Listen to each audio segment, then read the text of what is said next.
Hello, hello. Welcome, welcome. Gonna get started here in a sec. Just gonna turn down the music a bit. All right. Hello, hello. I'm a little bit later than I expected to start. I was hoping to start like 2 hours ago, but I was actually out getting a new mouse. If you haven't been following along, my old one, Logitech 305, G305, the right click wasn't working and the scroll wheel wasn't working, which are pretty important things for animating and 3D modeling. So I finally caved after like a year and a half of having a broken mouse, a busted mouse. I finally was just like, all right, screw it, I'll go buy a new one. And I was able to justify it to myself because, as you can see from the title, I'm going to be working on a commission. I got a commission job, and we're going to be doing that today. Hold on, let me turn down the music a little bit more.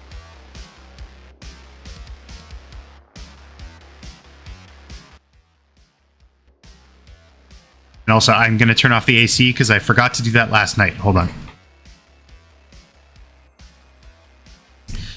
All right, it's going to get a little warm in here, but I did a stream last night where we watched Archer on twitch.tv/AaronGisme, and I forgot that I had the AC on and the audio sounded horrible. Not that this necessarily sounds any better, but it's at least an improvement.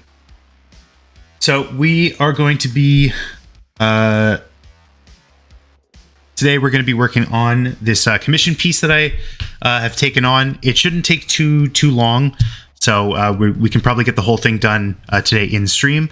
I'm just going to make sure my art scene is set up here. Here we go, and I'm just going to pop over here.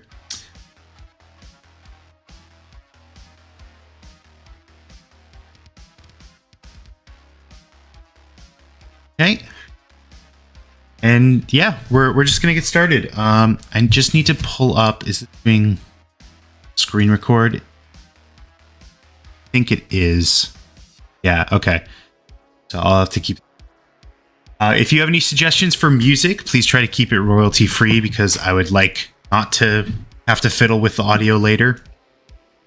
But feel free to drop it in the chat. It'll show up on screen just above me, right there.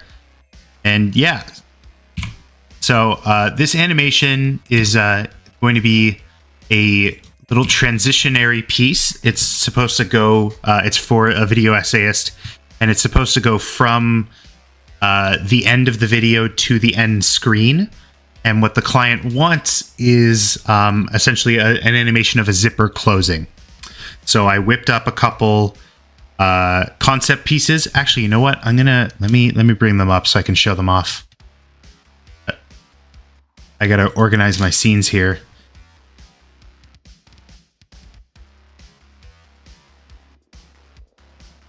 I can show them off. I just whipped it, like I whipped up a couple variations in an hour, sent it their way.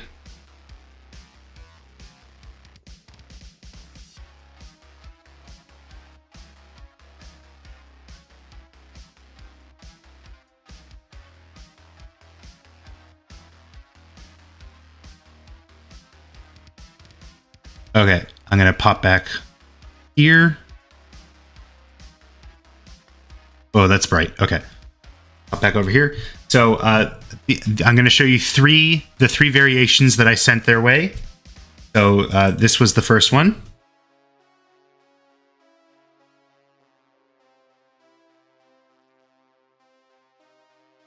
Okay, so it zips and then it slides up and you see the end title screen or the end slate. That's the first one. This was the second one. This is closer to what they asked for initially. So it zips and then it fades to the end screen. And then the one that we ended up deciding on moving forward with, the one that they ended up choosing, was this variation, where the end screen kind of flops into view as if it's like the flap of a bag.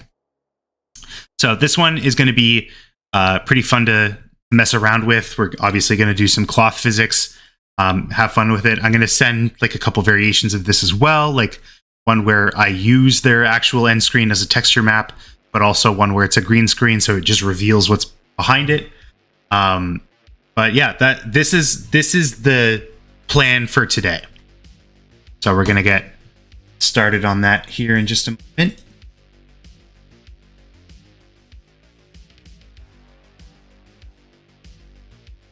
Okay. And first order of business for this is the teeth of the zipper. And if at any point you have like a suggestion for how I could be doing this more efficiently, feel free to let me know. I will happily try and incorporate it if it's something I feel is valid.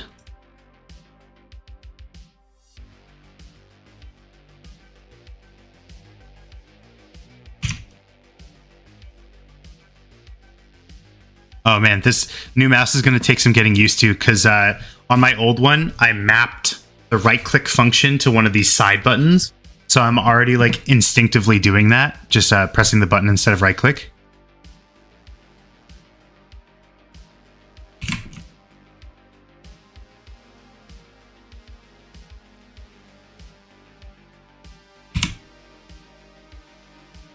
So I think what I'm going to do for the teeth here is I'll take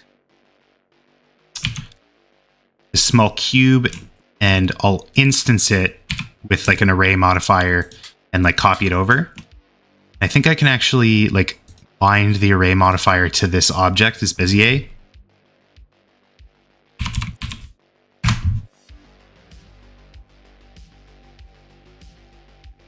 Object offset?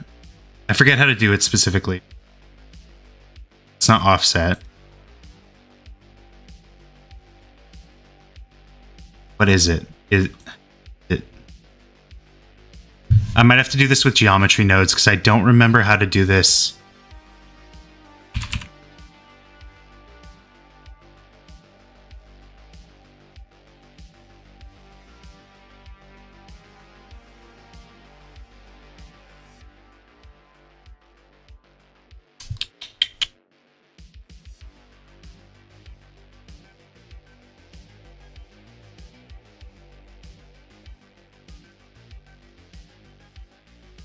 Oh, there we go. Yeah. Perfect. Offset it just by like a slight amount so that there's a little bit of space between them. 0.05 or 1.05. And then we do the same on the other side. I do like an instance, duplicate linked.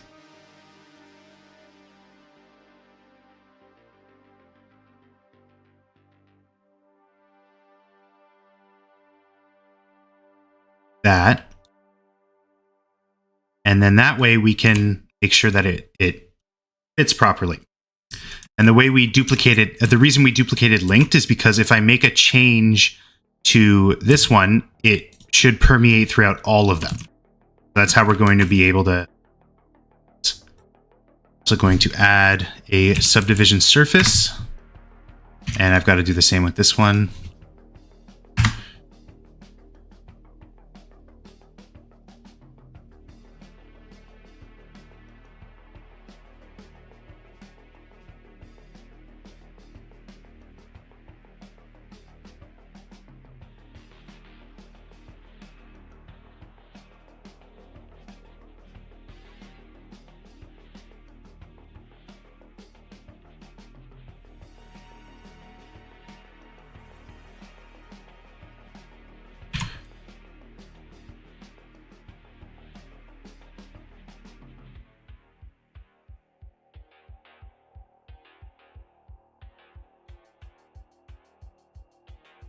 Something like this. It doesn't have to be like super perfect.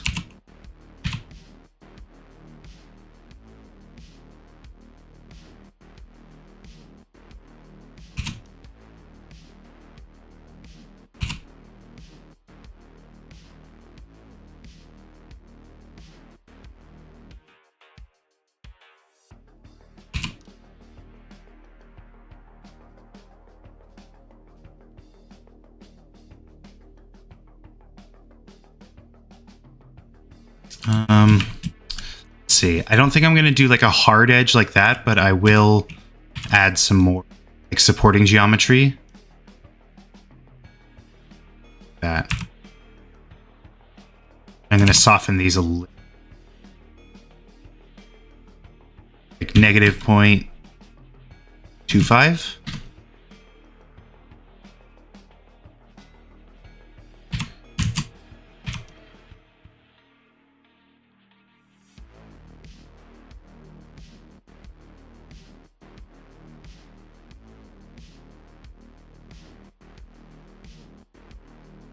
Just going to bring this a little closer.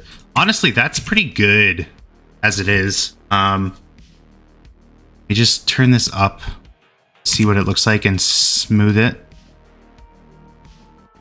I mean, yeah, that's just straight up a zipper.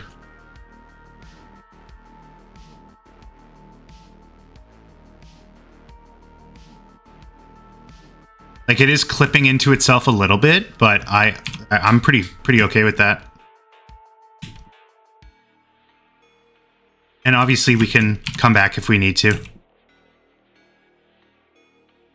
Okay, so let's get a camera set up now that we have that. Camera.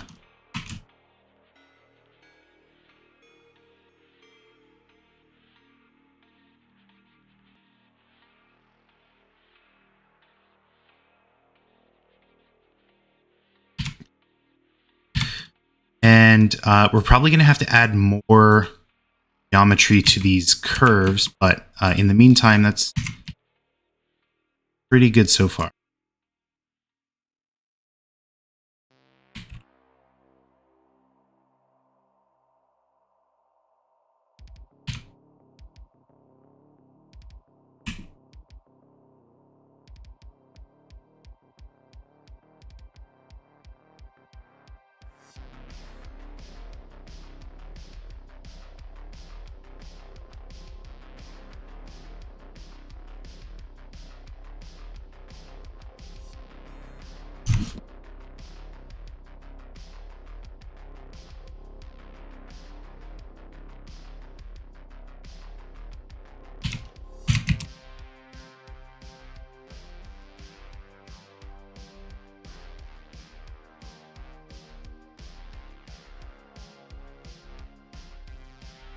Okay, now that is not working the same way that I thought it would. Curve? Is the way to do it? This might be closer. I'm gonna have to do a lot of messing around to... Yeah, there we go. Okay, do I even need the array modifier?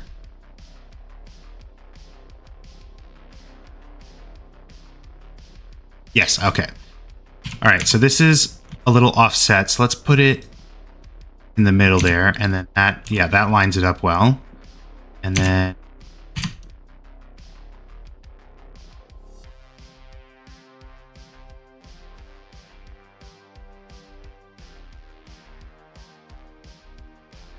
Now when I move this, follows it, that's exactly what we want.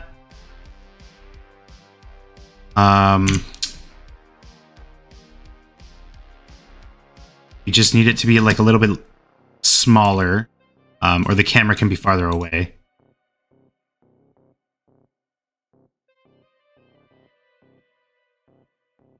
We might have to go smaller, but we'll see. It depends on how the cloth physics look.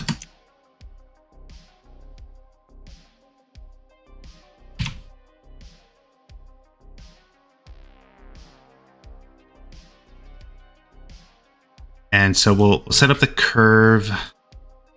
Let's start naming things. So this will be teeth. Curve is zipper curve. And we also need like the cloth that goes under it, which we'll do in 2 parts as well.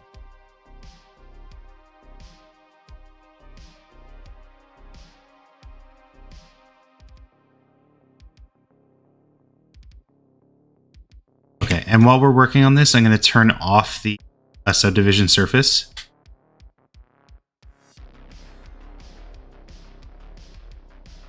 because it'll let it run faster.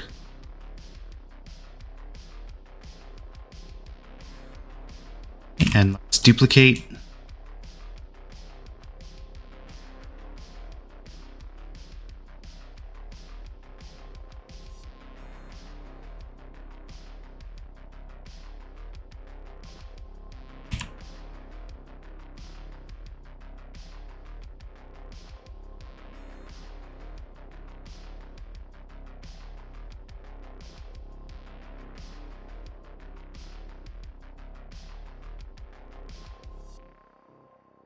I'm just going to turn this on now to line.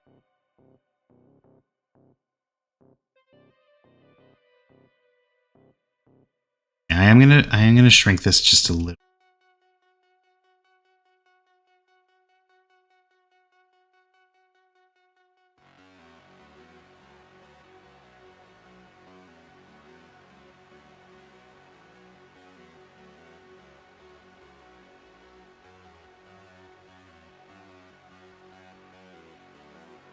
There we go.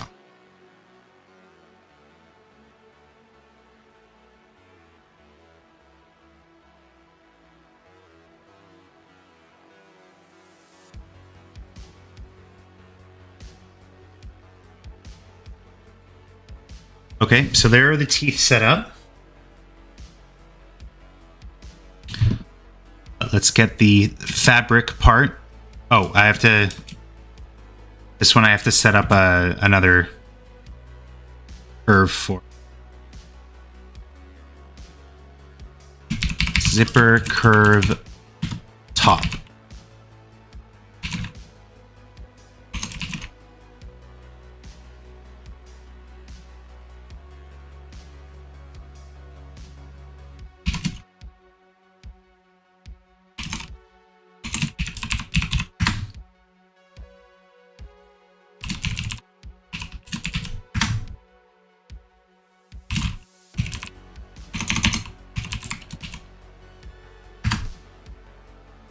Okay. And now I just got to make sure everything is linked correctly. These go to the top.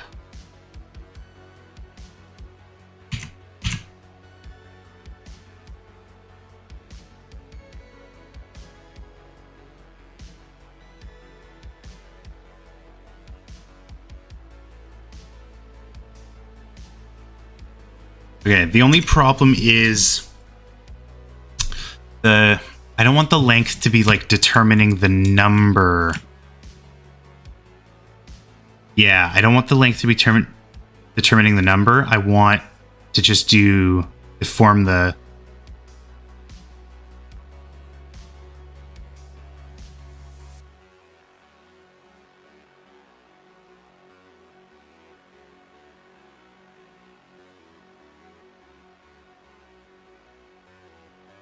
Let's see if that fixes it.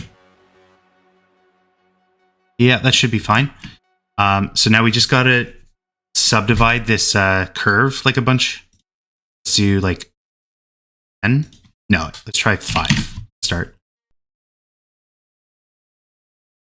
Perfect. Yeah, that's exactly what I was hoping for. Okay, next we'll set up...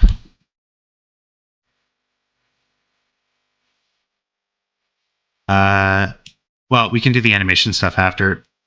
Let's get the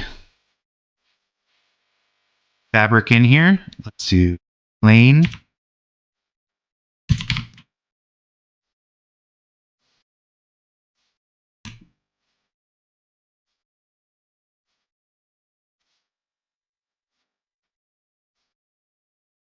Okay. We'll call this stitching autumn. Perform this a bunch of times. Say like 4 per, so 20, or I guess 19.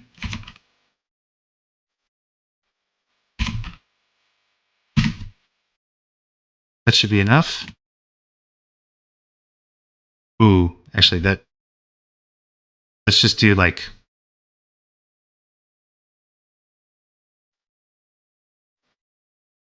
Yeah, that's probably fine. Duplicate it to put at the top.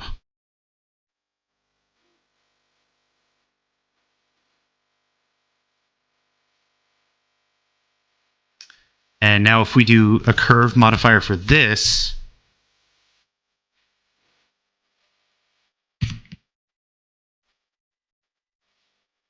does it go back?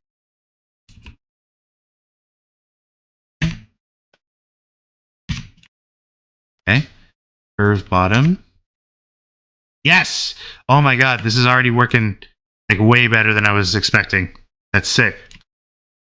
Okay, so now we just need to pop on subsurf. Make the outside sharp.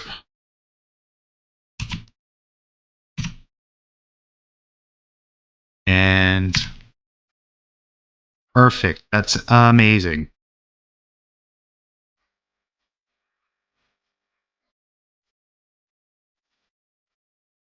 And we just got to do the same up here. Subsurf, curve, up.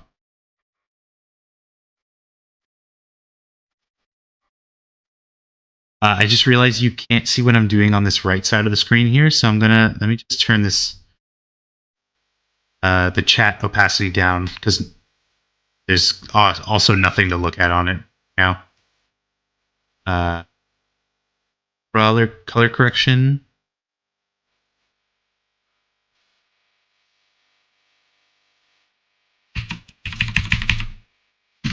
There we go.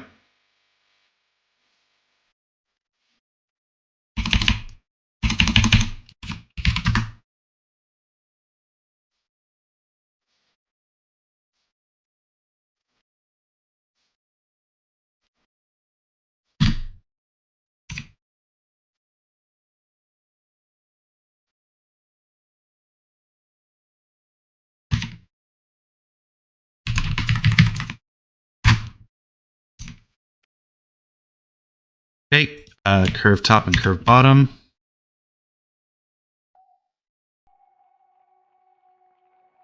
Perfect. I forgot to put the sharp edges around here. I forget, did we... I really want to put on the Tekken music, but I can't remember if I'm allowed to or not.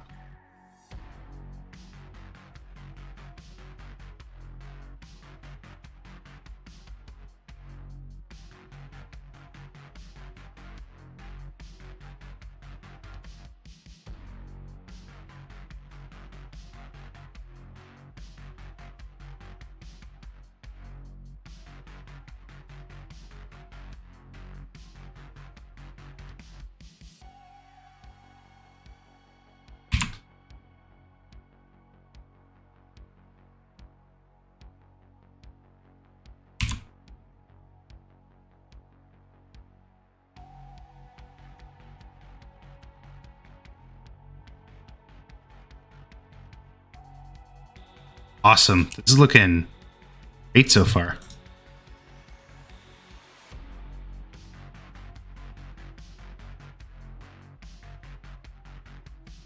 Okay. So now we just have to do the outer fabric, and then should be good to start messing around with animation controls.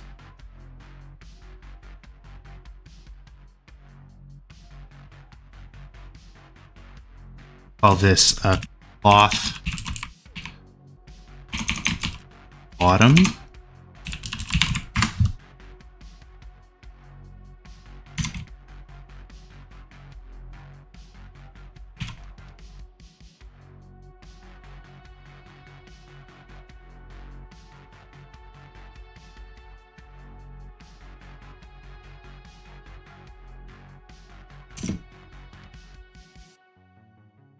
And do the same thing as before. Curve.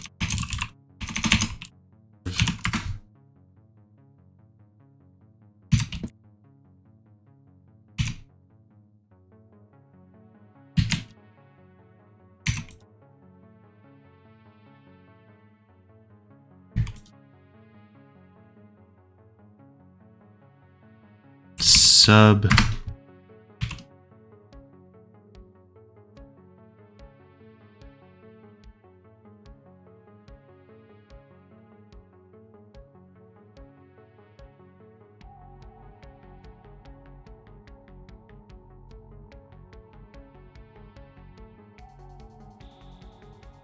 Okay, and test that out. Okay, this one, not as clean, not as seamless, just because of how much geometry there is. But honestly, that's the part, I don't think that part is going to be like as noticeable. We can kind of cross that bridge when we get there. But for now, that works pretty well.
I don't know. I don't know fully what I did. So let me just play transforms.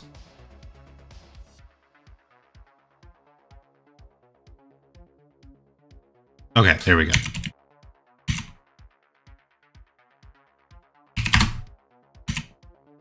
That was very strange.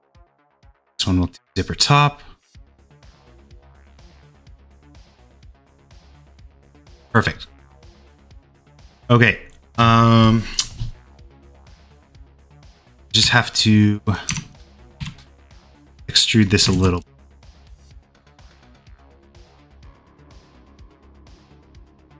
To give it a little extra depth here, and then scale this down just a little.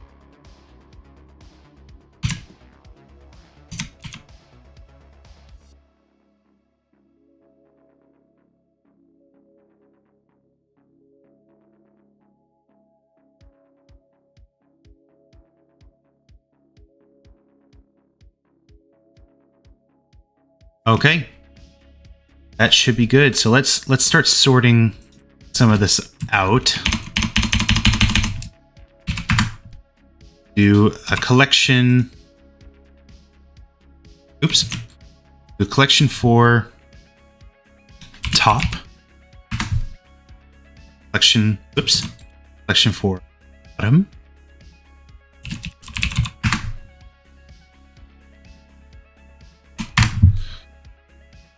And we'll start taking everything, popping them, go. That way, when we need to work on the top pieces, we can just hide those, and vice versa. Just happen.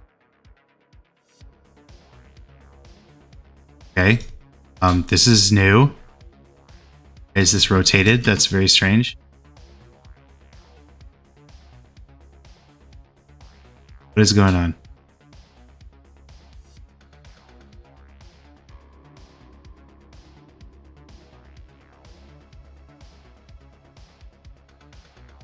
Strange. Okay, well, it seems to be fine now. I think it might be because I did I added keyframes. Let's just get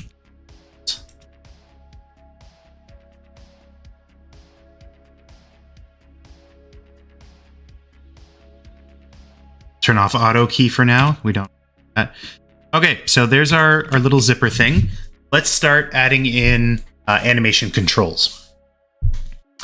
So we will do the top zipper first. Just going to hide the camera because we don't need it. And we'll use, we need to use bones. I think we can just get away with like parenting objects. Let me just test. I don't know if you can hook vertex on a curve to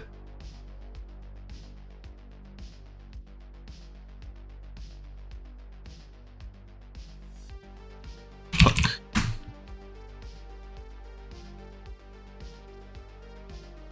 Oh, shoot. You can't do vertex groups for... curves, can you?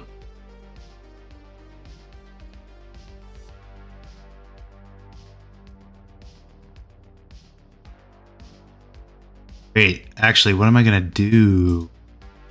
I've done this before, but I don't remember how.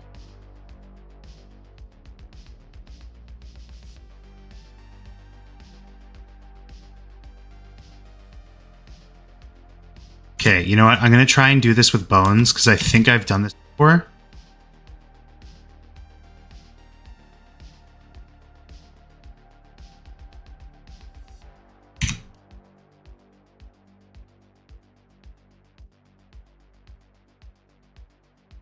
Hide all this that I don't right now. What is this? There's like a little dot here. What is that? It's just like a little dot. You see that? That's really weird. Oh, it's to do with the curve. That's so bizarre. Is there one on this side? Weird. Okay, let's cursor to selection, and then okay, perfect. Just do this for all of it. To selection, Shift A.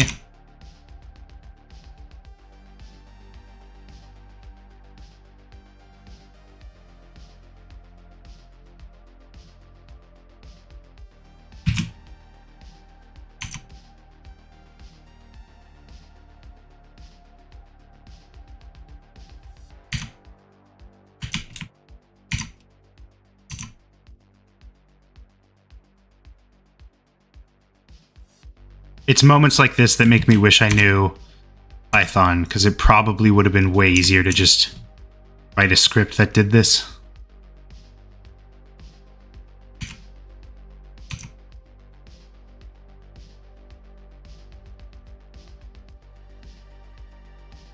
Oh.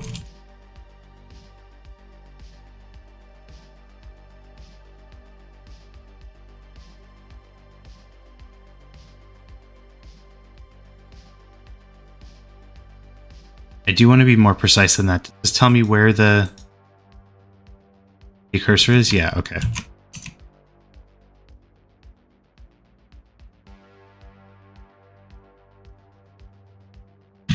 There we go. Okay, so now if I select this and I parent it with oh shoot. Did that do it? Oh, dang it. I've done this before. I know what to do, but I can't remember.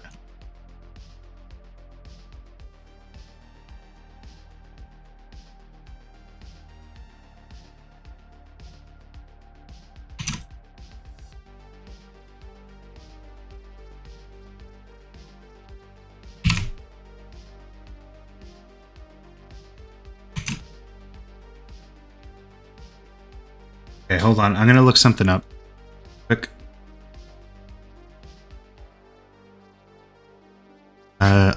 Armature deform curve. How to add an armature to a curve object? Should we add it?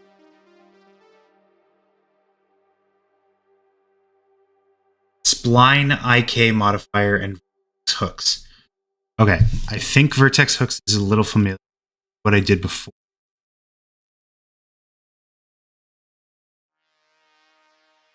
How do I apply?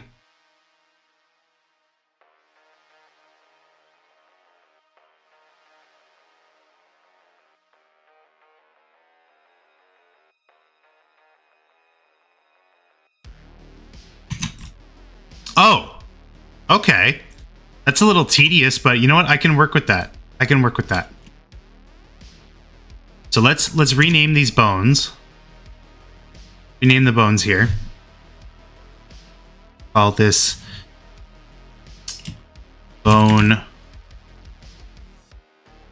06.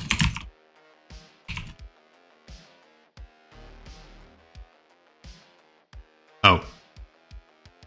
Bone 07. Bone 6. Another thing that I could probably do with automation, but I'm already committed.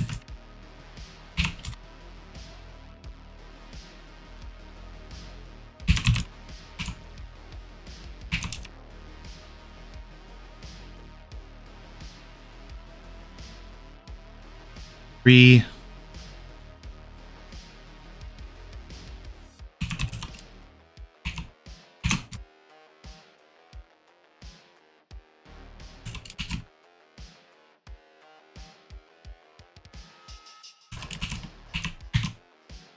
Here we go.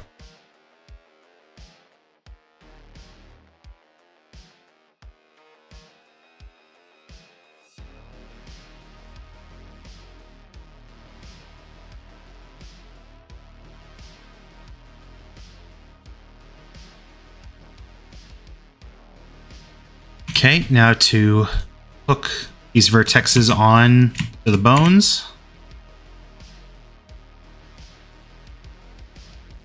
So I have to do a bone, like a hook for each of them, which is a little annoying, but as long as it works.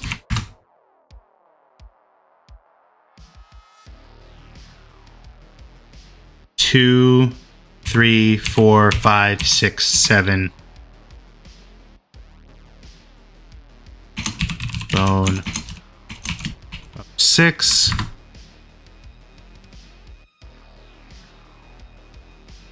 Sign. Bone 05. Sign. Bone 4. Sign.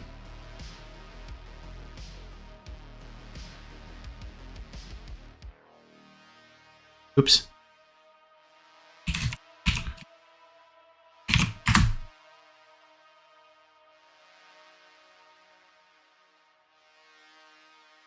Oh, I forgot to assign.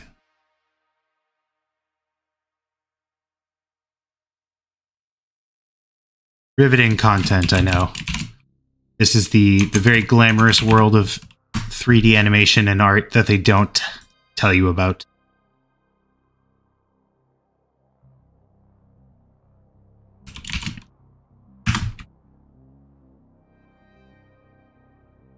Okay, so that should be all of them. Now we can test.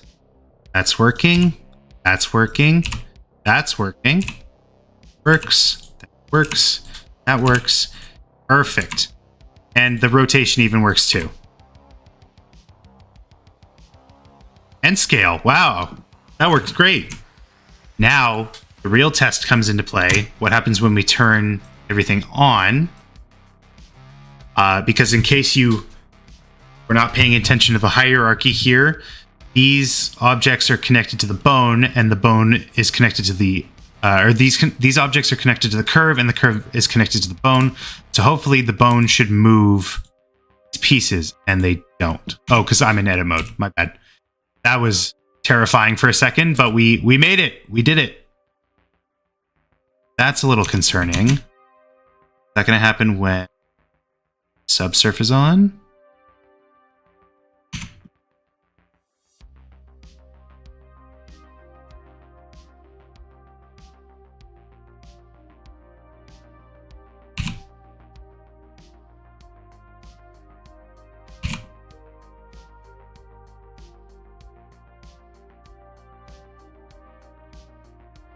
I do want to fiddle with this just a little bit more, but I can do that later. But yeah, this is working. I'm pretty happy about this.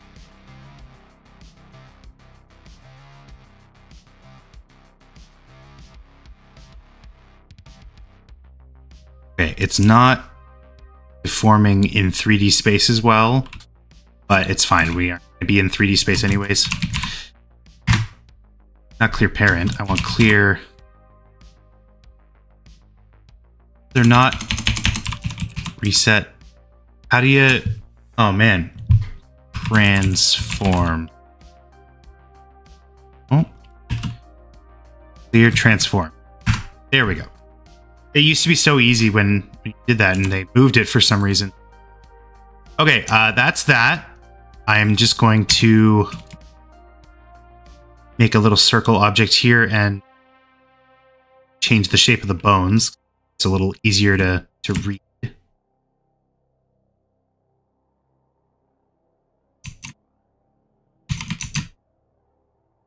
Ability, no, viewport display. How do you do it? Oh, it's this one. Display. Custom object, circle.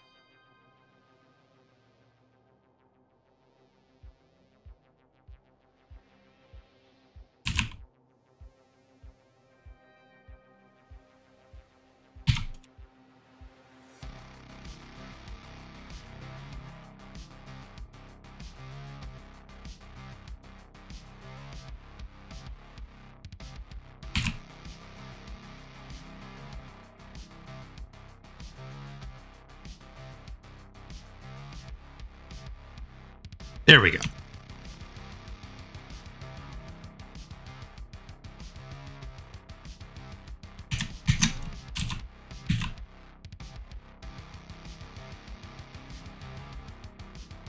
Perfect. Okay, just gonna have to add that to every bone here. Circle. Circle. I think I can actually batch apply this one. There we go. All right. Now we just got to do the same for the bottom. Might be able to like copy all those attributes to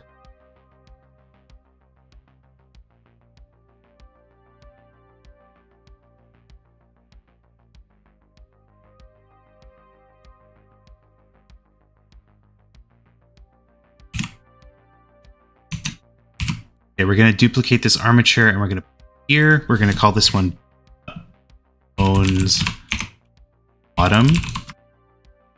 This one bones top.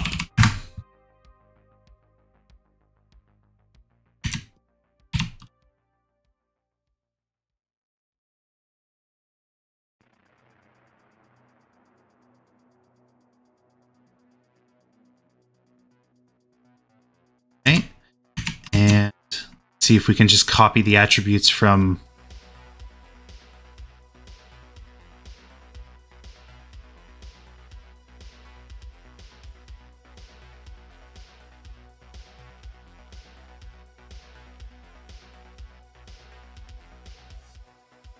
Nope, I don't think it lets me do unless do I have to make it like do I have to do this? Why is this paired? Not even this definitely doesn't need to be paired.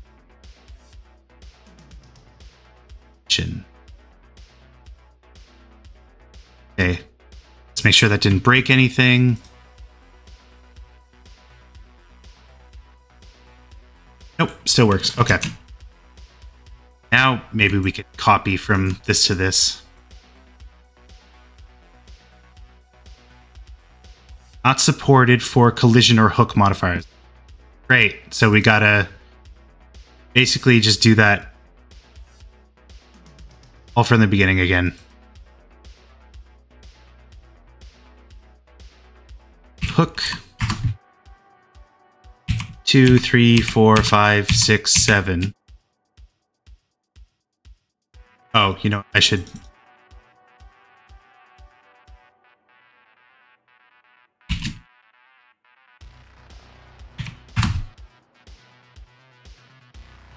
Bones bottom. 5, 6, 7. 2. Bone. 3. Bone.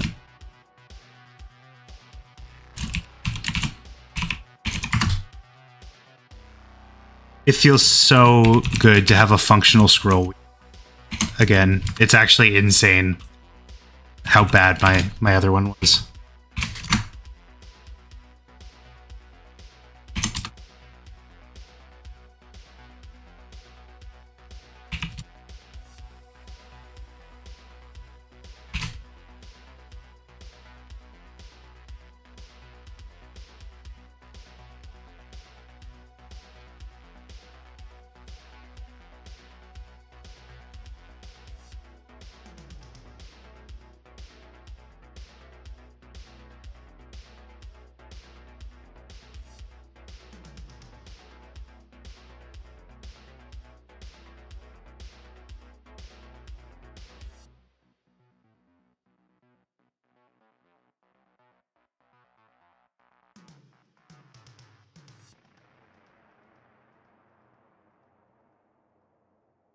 Five, 6, 7. And if we did this right, booyah! Hell yeah! Okay, I am gonna do. This is probably not like the best idea, but I am gonna do like a bit of a chain of command here.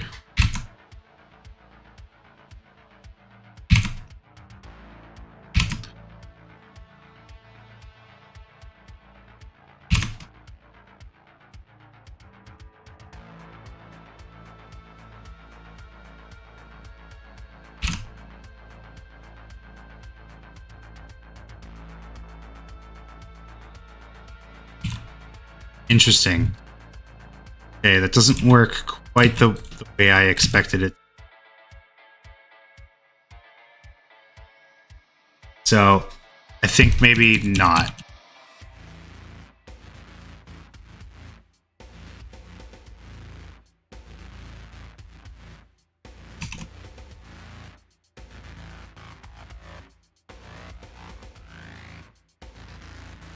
But you know what? This will probably serve our purposes fine. Actually, this one's acting a little weird. I don't know what's on here.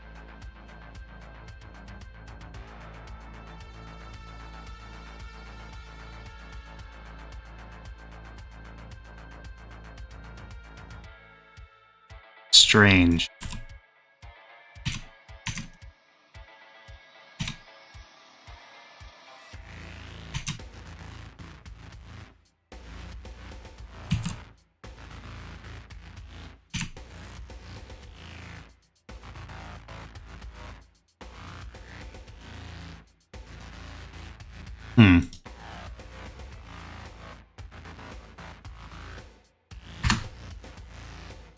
Alright, well, I'll keep an eye out on that. I don't think it's necessarily too serious.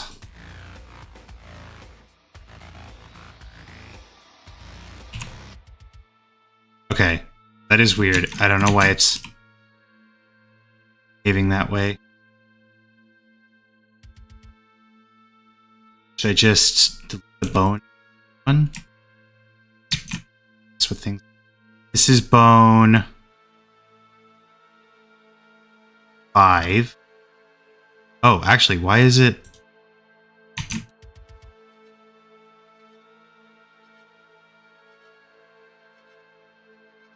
Circle. Oh my god, did that just fix it? Oh, okay. That was wishful thinking on my part. Why is bone 5 different?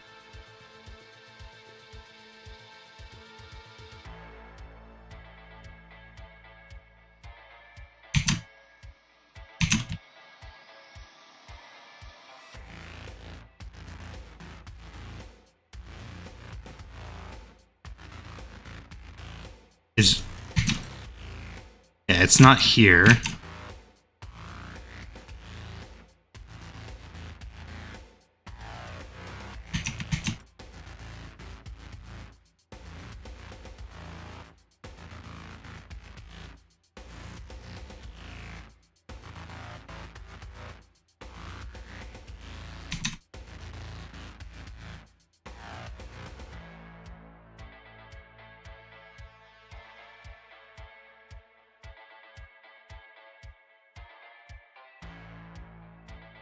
I don't. Oh, why this isn't working?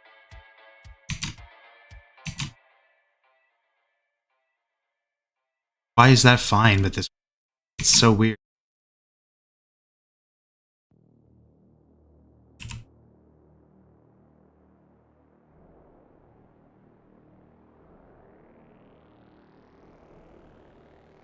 Just gonna delete that bone.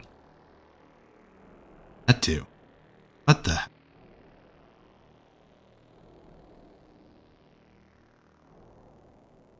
This is so bizarre.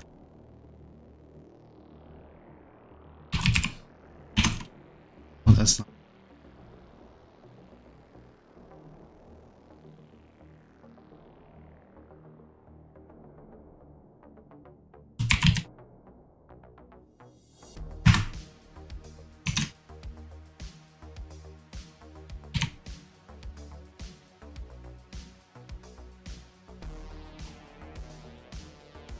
Like, is it a problem with the curve? Let's just do the curve. Yeah, something going on with the curve. Okay, you know what? Screw it. I'm gonna delete all these hooks and start again.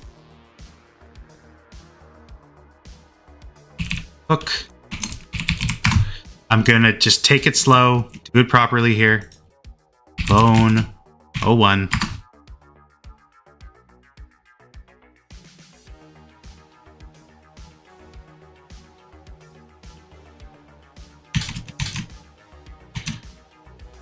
Okay, that one works.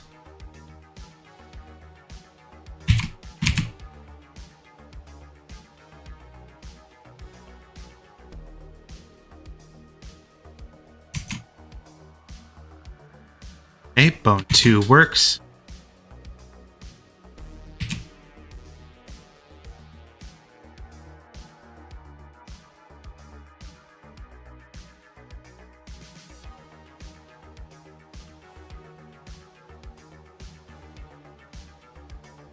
Three works. All three work together.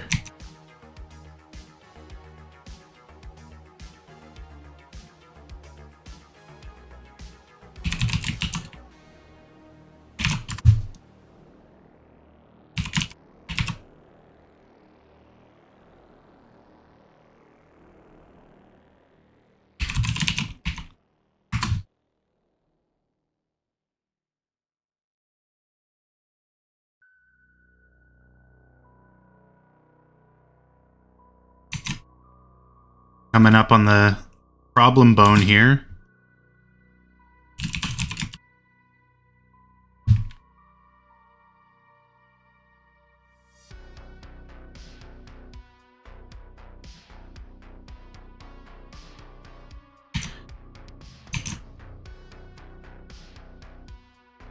Okay.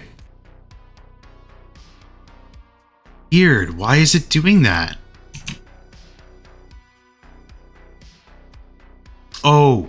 Oh, crap. I selected the wrong bone. I think yeah. Oh, man.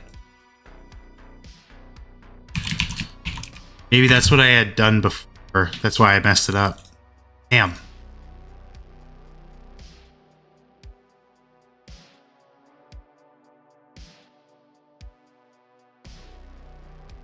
Okay.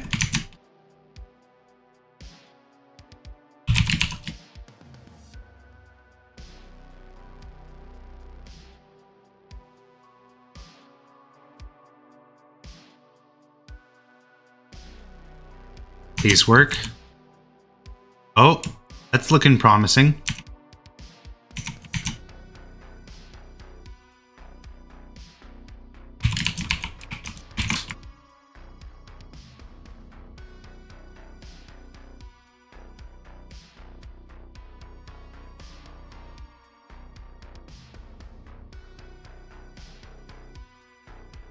Yes. I think this is going to be it. I think this is going to do it.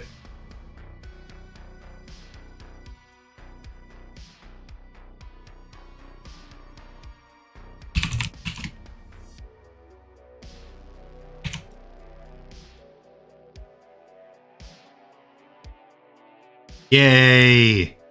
No! What is going on? Wait, what? Did I get these bones swapped? What's going on here? 4 and 5 are like wrong.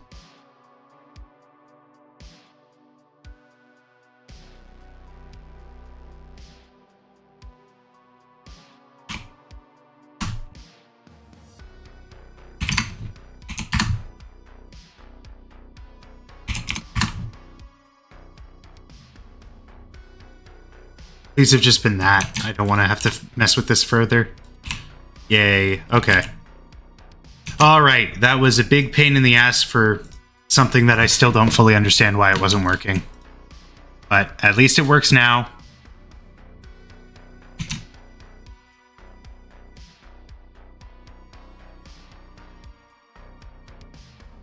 And we can now deform the zipper any way like. Perfect. It looks like a big mouth. Clear its forms. Okay, saving that. Saving that. Let's... I just want to turn off the sharp edge on this part.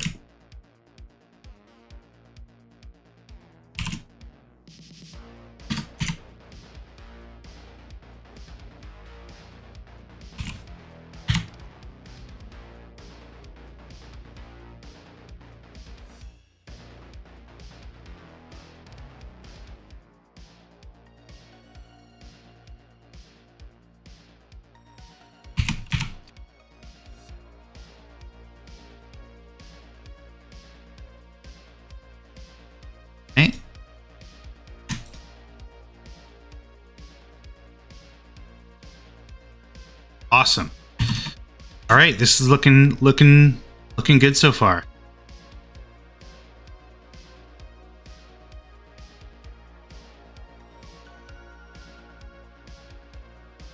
Great. Oh, I didn't see that you sent a message. I don't know why it was redacted. Did you delete that yourself? I can turn up YouTube chat here just to put it to 75%. Well, let's just turn it up all the way. Did you mean to do that? User in timeout. That's...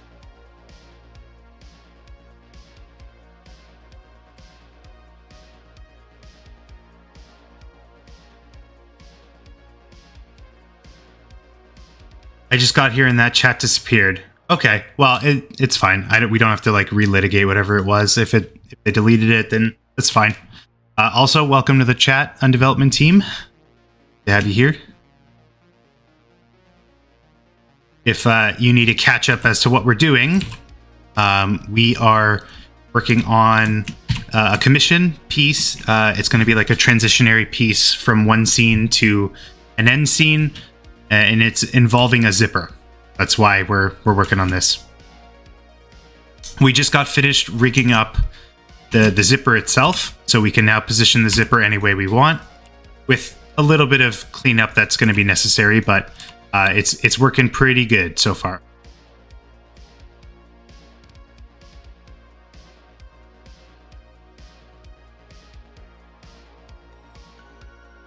I think next step is probably gonna be the like the zipper fastener. I don't know what it's actually called, but like the part that actually does the zipping. I guess you could just call it the zipper. I'm gonna try this parent thing one more time. I know it didn't necessarily work out too well the first time we tried it, but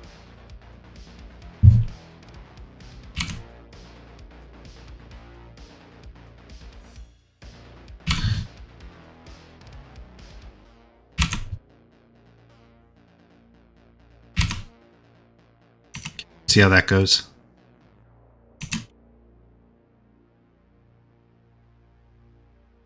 Okay. I mean, it's not the worst. Could be better. The problem is it's just like the way that the curves are designed. Not like ideal.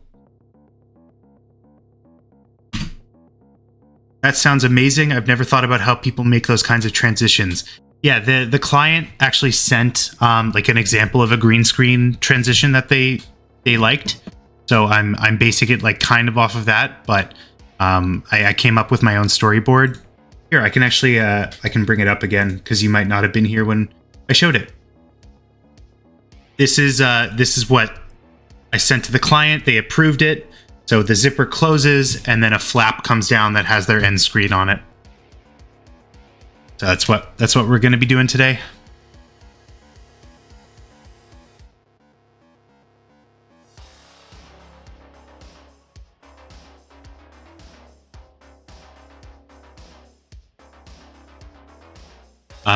I didn't like how this came out, so I'm just going to undo the parenting here.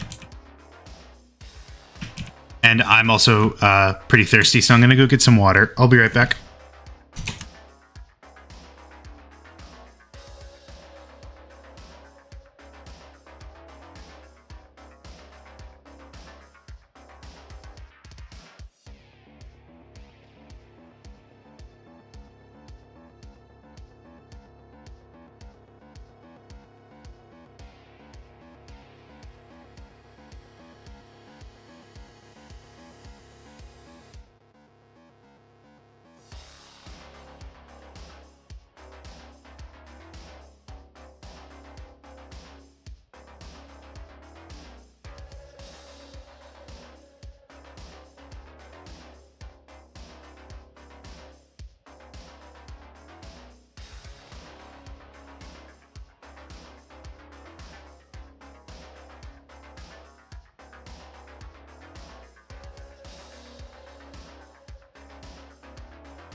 It's insane how hot it gets in here without my AC running.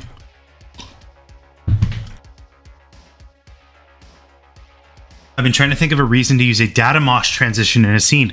It can be really cool if it's done well.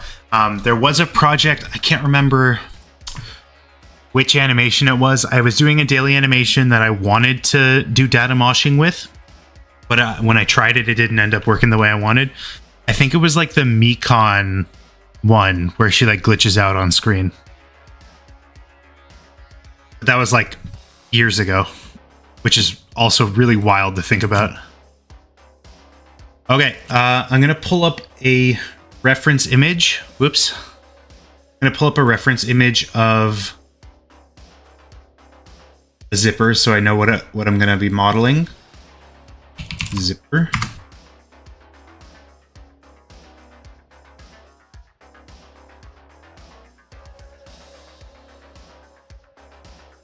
Center.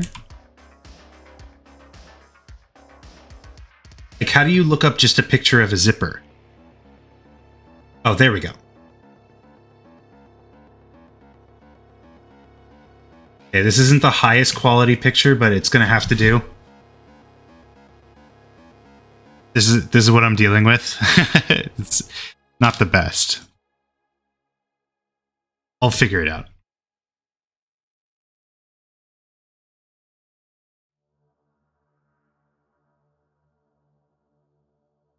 Okay, start with a cube here. So it's kind of like this part comes up. This part out.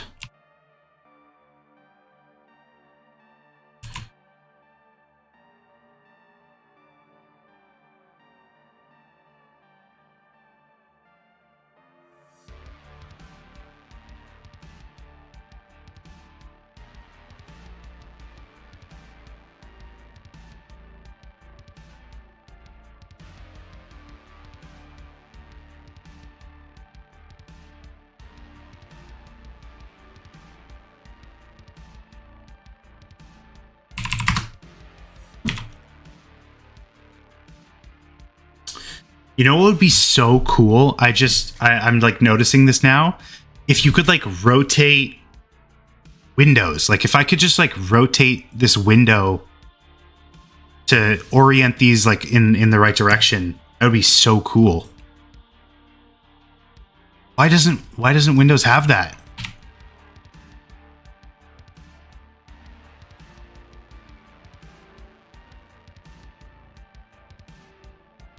Like I'm probably alone in this, but I think that would be such a sick feature to include.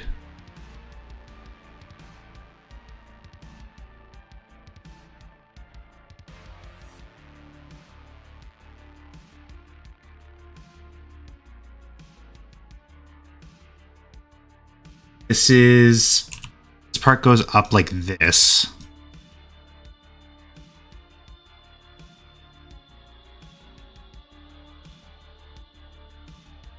This is like flatter.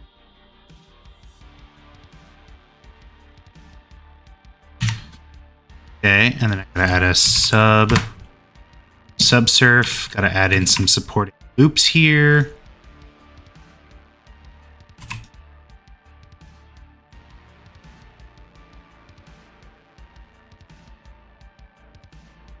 And then this part actually comes up. Like this is a raised bit. Actually, let's cut this and then.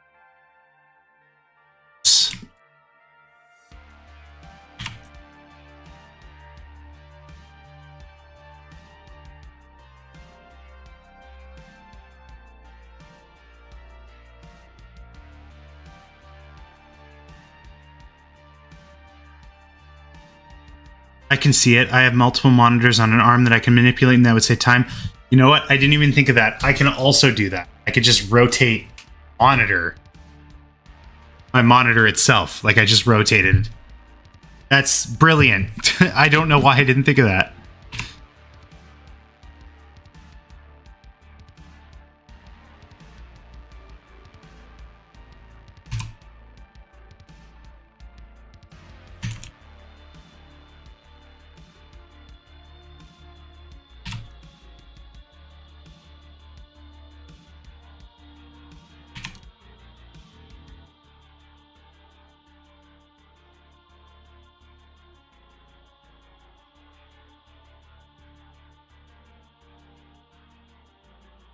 What you're working on?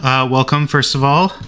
Welcome to the stream. We are doing, this is a commission piece for a video essayist. They want a transitionary animation from the video essay portion to the end screen. And we're doing this in the form of a zipper that closes. So this is the zipper portion that we've done. This is the storyboard or the sketch that I sent them. This is what we're going to be making for them. And yeah, it's going pretty well so far.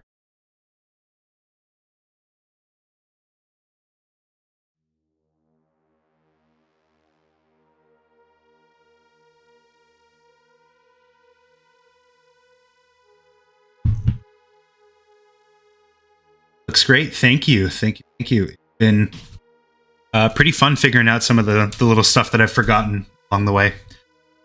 Also, I'm going to be switching music because I want to listen to some stuff. I wonder, oh, wouldn't that be funny? I wonder if like I could get in trouble for listening to Silva Gunner videos. Like if I would get dinged for that. Tekken. Let's do Tekken bangers. See what this comes up with.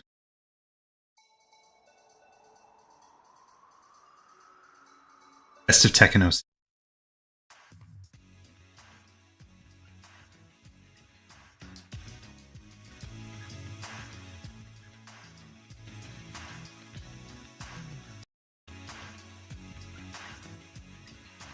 There we go. Hopefully I won't get in trouble for that, but I'll just try not to talk about important stuff now, and I can mute this later if I need to.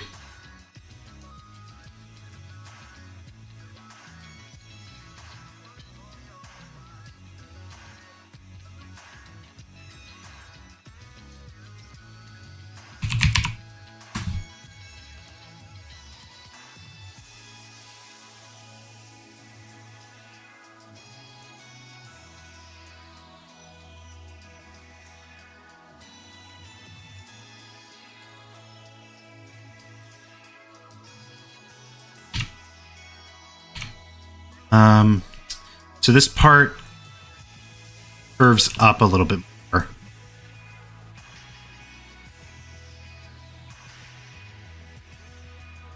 That. And really this part shouldn't be here.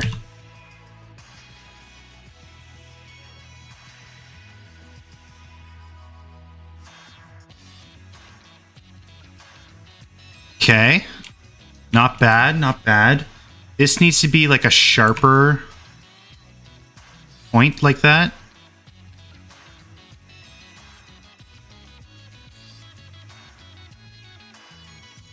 Yeah. And I feel like this needs to be squished a little bit.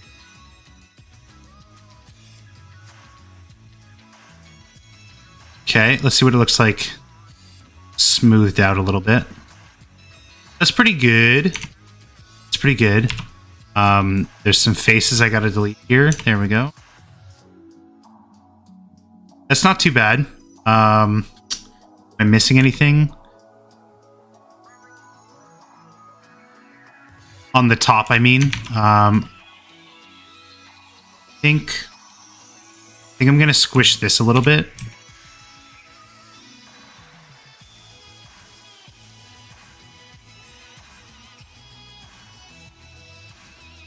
Important stuff like trade secrets. Yeah, I'm gonna be talking about my tax return. I'm gonna be talking about my secret recipe.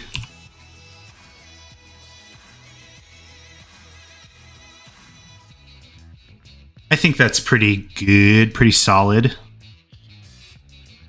Maybe if I could like bring this part out a little bit.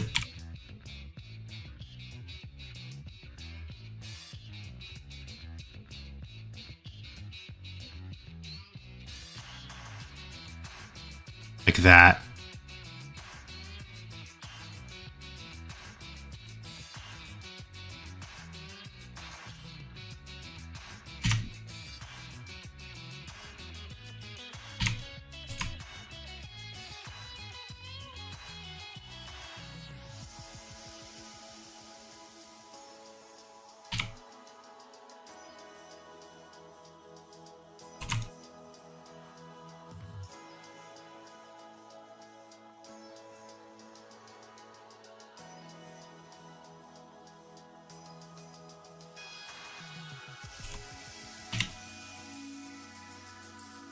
Okay, so now we delete this, and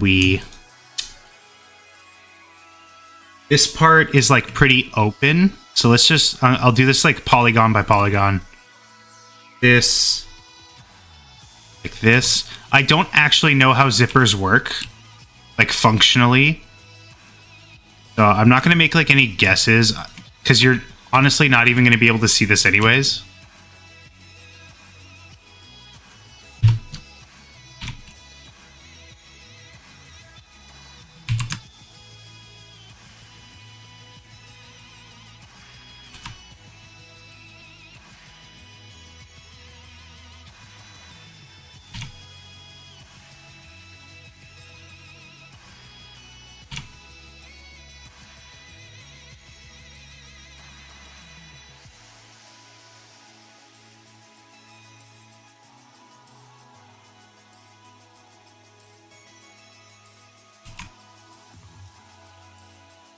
I've closely studied a zipper before to figure that out. And what were your results? Because your insight might actually might be crucial here.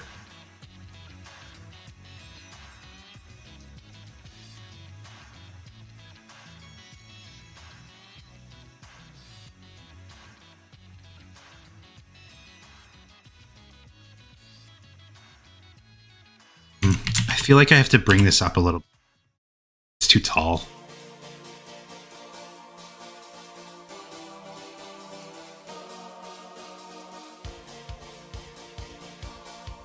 Okay, and then it looks like this part kind of like comes up a little bit.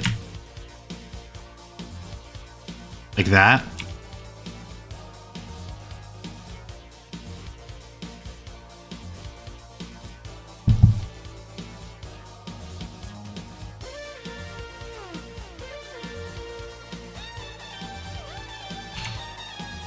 And then this part comes down as well.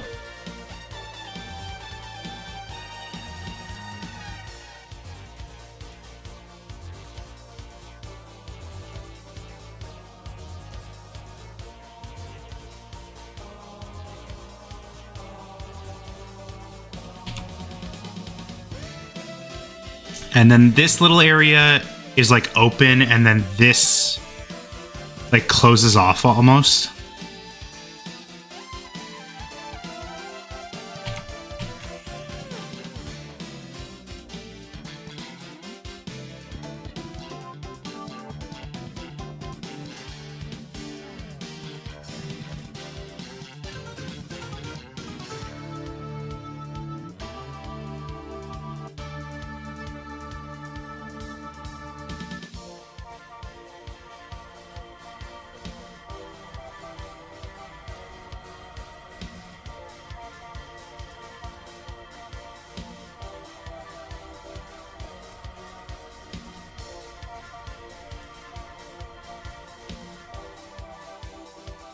It looks like there's still like a little inset.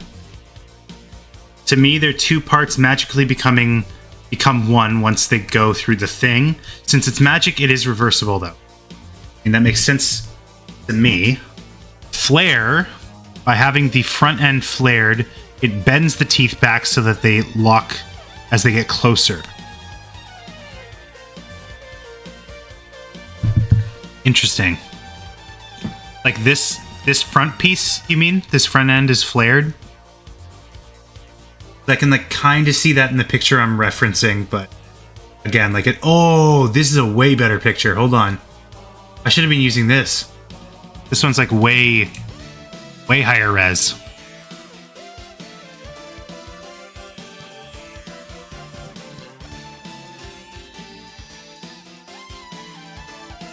Okay, so then I've been going about this like kind of wrong. Because this part is like raised a bit.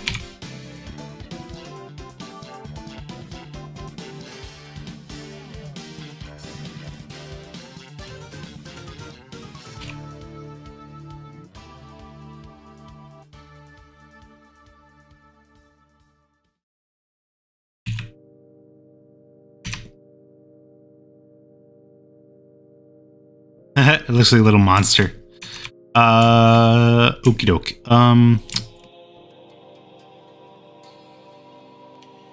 Let's see. So this part comes down as well.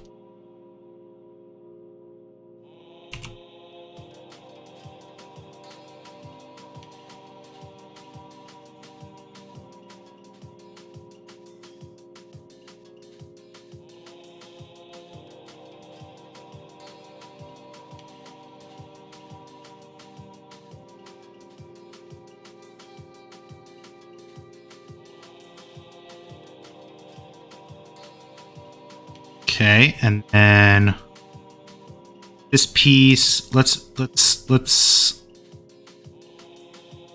bring this connect. No, that's not. Well, let's get rid of this. We don't need it for now. Dissolve edge. Bring this down.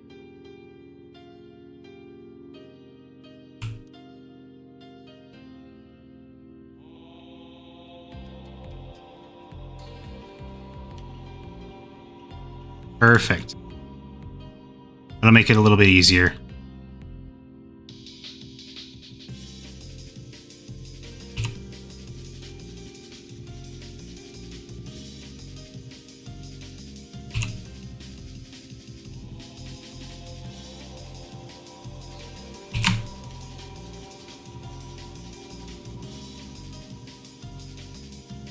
Okay, and then hey, I know you'll understand, Grump time. Yes, I do understand. Go do what you gotta do. I'll still probably be here when the episode's done. Actually, what are they watching today? Or what are they playing today, I mean? Oh, that's right. It's also 10-minute power hour. Shinkansen Zero. That seems fun. Yep, go for it. I will still be here when you're back. I'm going to have a lot to catch up on when I'm finished streaming today.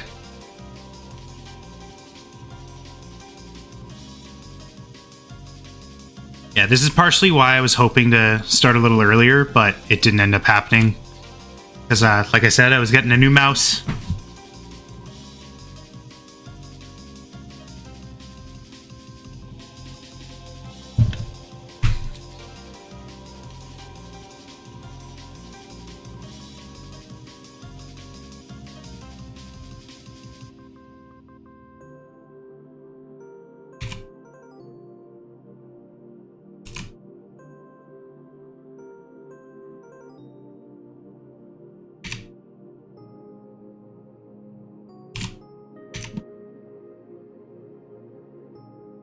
When I was younger, I used to manually zip up my pouch with my friend without using the thing.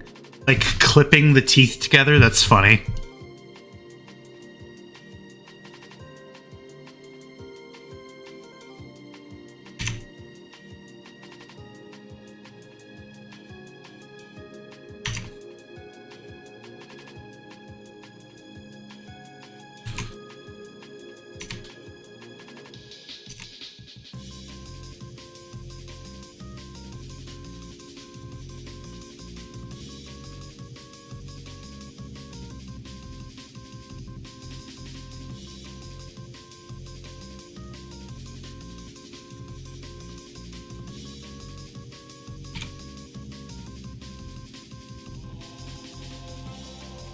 That's what we did when we were bored and had too much free time. I mean, it does sound like it would take a long time to do that.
Okay, I mean, I'm pretty good in calling that good enough.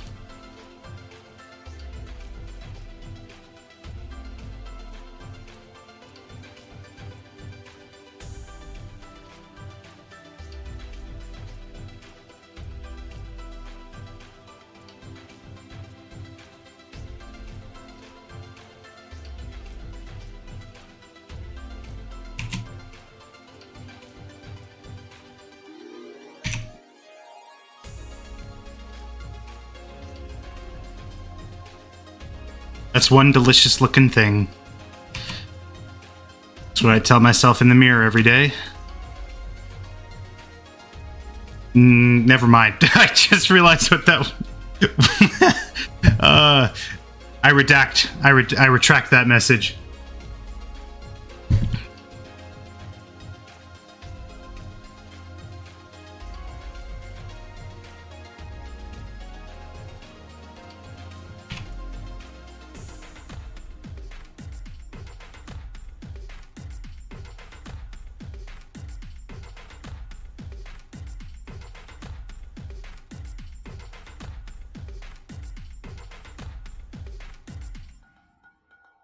I can't now. Yeah, that's true. It's on video.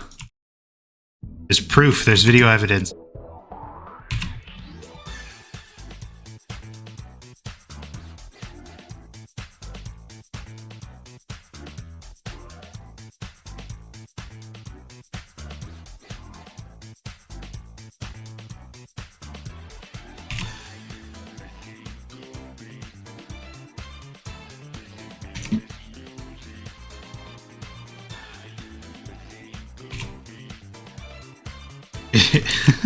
Alright, you don't have to rub it in, man. I said a stupid thing. It's not like it's never gonna happen again.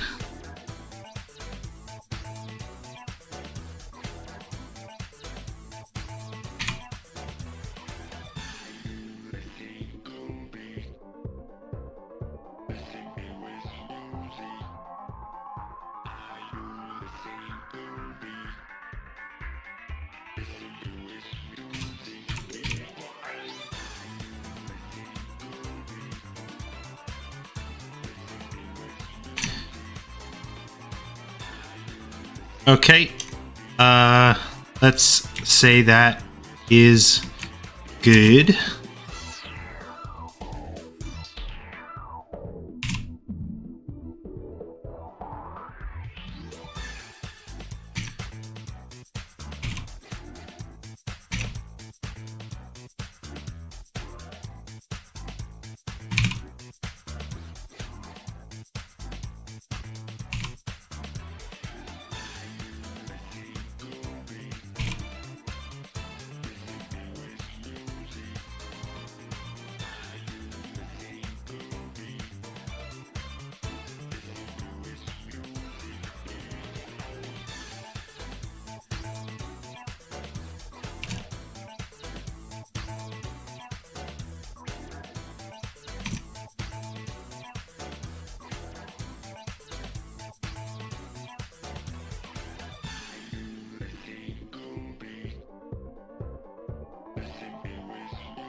Okay. So, next point of action. Yeah, that's pretty good. Next point of action is getting this rigged up. How are you sharpening those edges? That is a very good question. You'll see how you see that I'm making the lines purple. So that is by pressing Shift E with an edge highlighted, and that allows me to turn it either edge crease 1 or edge crease 0. Right? So edge crease 0 is there's no crease. Edge crease 1 is adding a crease. 1 on its own doesn't necessarily do much, but when you start adding a bunch of creases around, you can see it really drastically alters the shape of a subdivided object. So you can see there's still going to be geometry here. Like if I apply this and go back in, you see there's still tons of geometry around it. It just knows that this has to stay as a hard edge.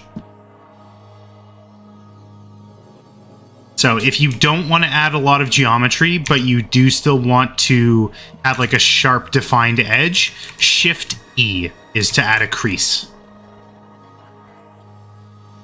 And actually, speaking of, I'm going to get rid of this one because I can do better.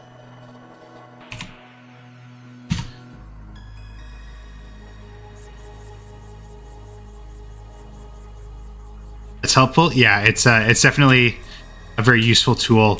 When I was in game design school, they always told us to model specifically to support geometry that you can add for support loops, but they never taught us about creases, which would have been like pretty useful too.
Okay, let's get down to business. I'm going to make this smaller.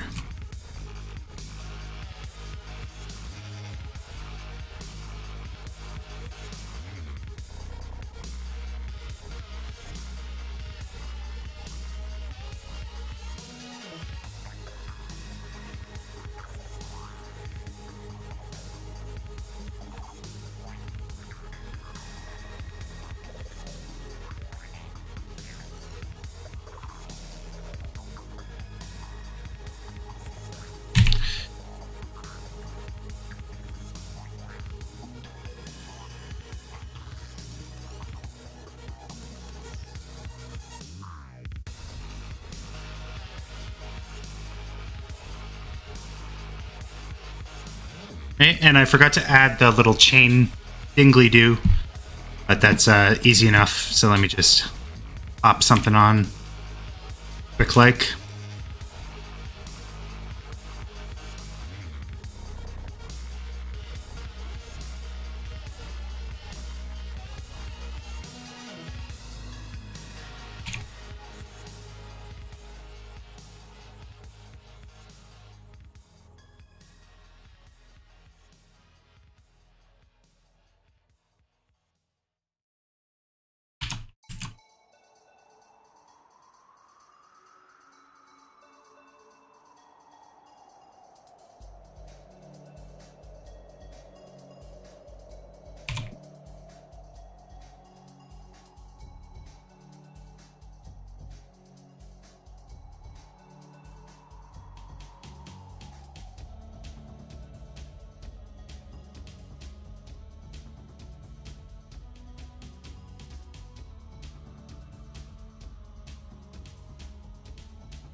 There we go.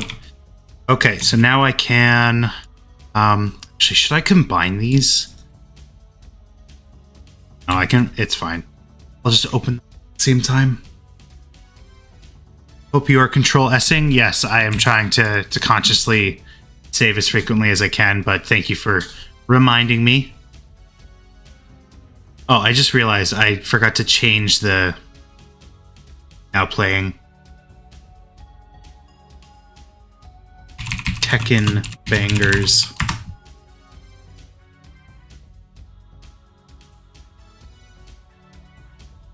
Okay, let's add a zipper fastener armature. Fastener.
All right, the zipper is functional. So it can go zip, zip. I never understood how to create handles for the armature in Blender. Do you mean like I've got set up here? These guys? These are actually bones. If you see I go into edit mode, they're actually bones. They're just set to have a custom shape, which you can do right here in the bone menu.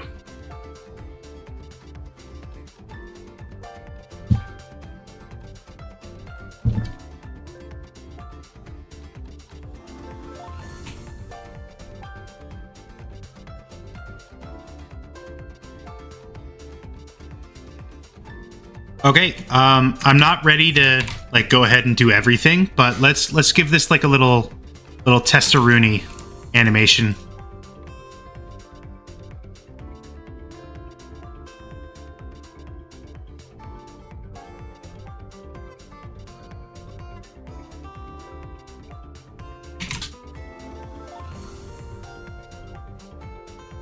Okay, so the zipper will start back here. All of these will start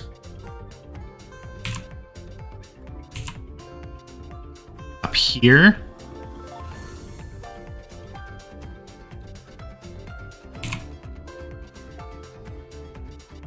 Okay, and then the zipper. Oh, that's what they are? Damn, the more you know. Yeah, you'll see a lot of like custom rigs will use like gear shapes and bizarre shapes. They actually make those shapes themselves. Okay, so the zipper will start back here, and the chain will start up a little bit. Say 2 seconds in, zipper is over here, chain is down.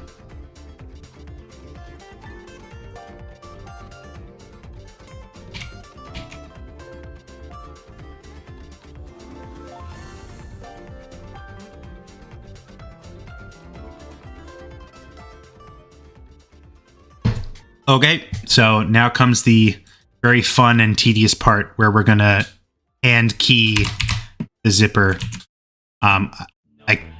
I could have definitely done this procedurally, but where's the fun in that?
Okay, this is going to look really rough, but let's see how it goes. Okay, so definitely could use some work. I think the problem here is taking them one step at a time. So let's just start from the beginning. We'll go every 10 frames, and we'll try and make it look like it's supposed to look at any given moment. So 10 frames in, it should probably start to come down like this.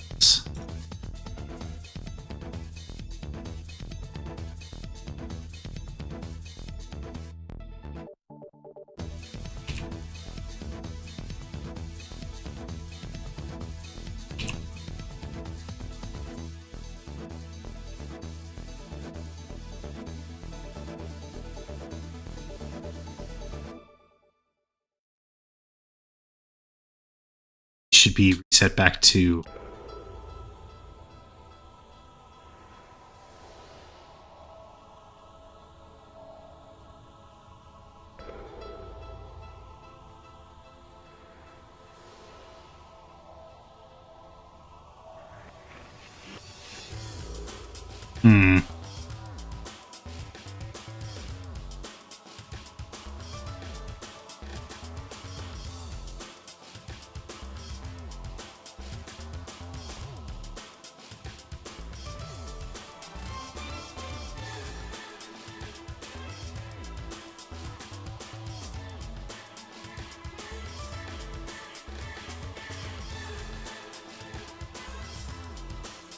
Okay, this might turn into a frame-by-frame affair, but again, I'm just gonna keep going with this and see how it goes.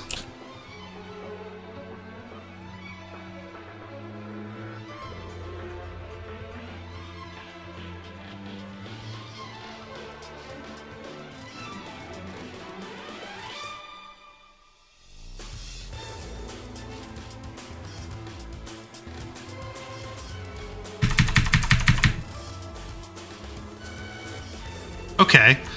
Doesn't look too bad when it's in motion like that.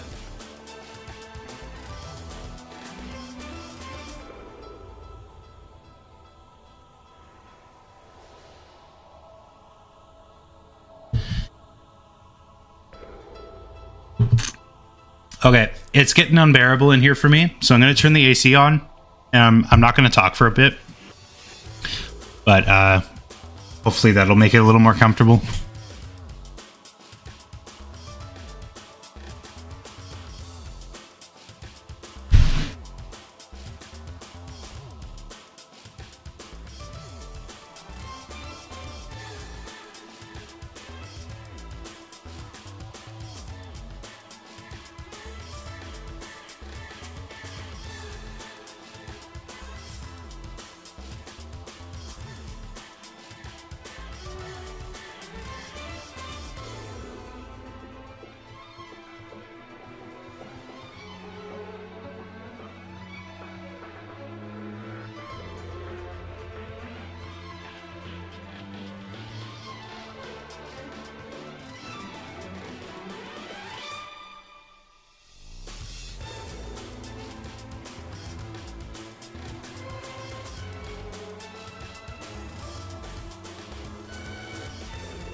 I think you should do the way it was before by adding keys, but overlap the animation from the start to the end points. The thing that I'm like just now noticing though is like,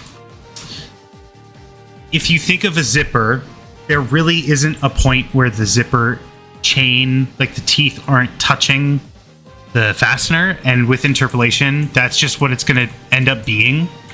Like you see, this is a frame where like this wouldn't make sense in reality. So regardless of what it is, I'm going to have to do frame by frame touch up anyways.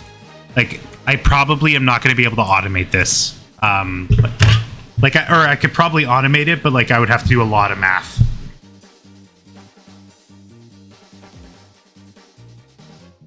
And I gave up on that shit a long time ago. So brute force it is.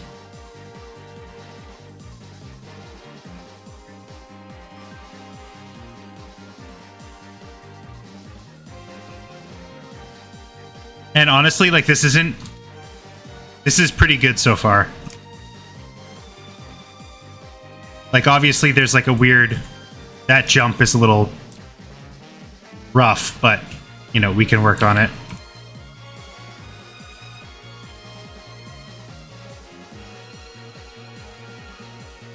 Yeah, that works.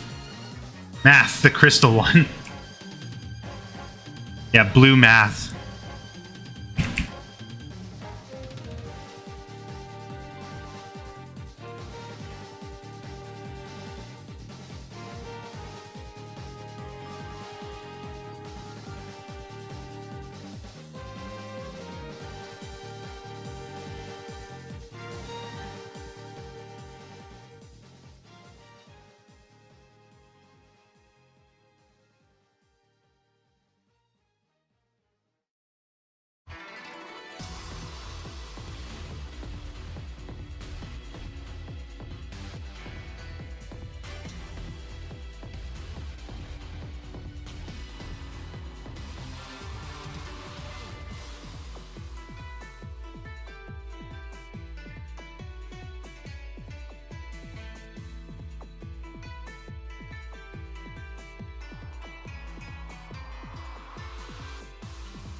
Okay, it's probably going to end up being faster than this too anyways. So let's just let me compress this down a little.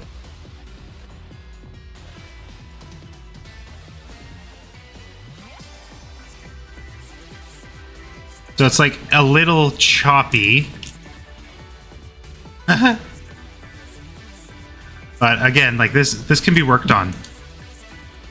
This is not terrible for a first pass.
It cooled down enough. I can turn it off. I was just saying quietly. I wasn't muted. That's for sure. But I was just saying that that's pretty good. There's a way to Blender isolate camera.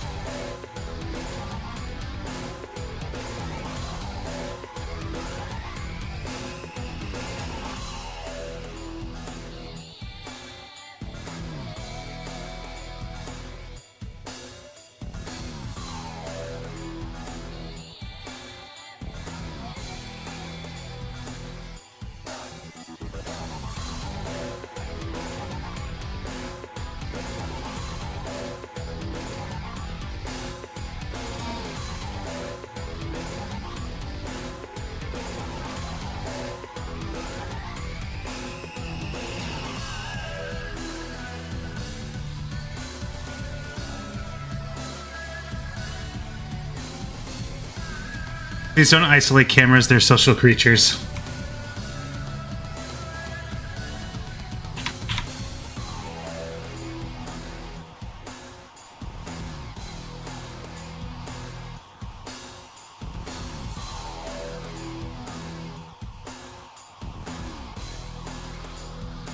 Select the camera.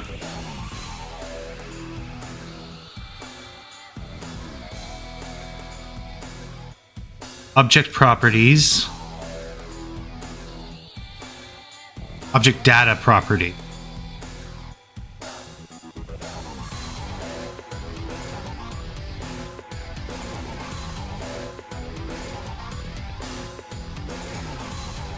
Viewport display. Pass out. There we go.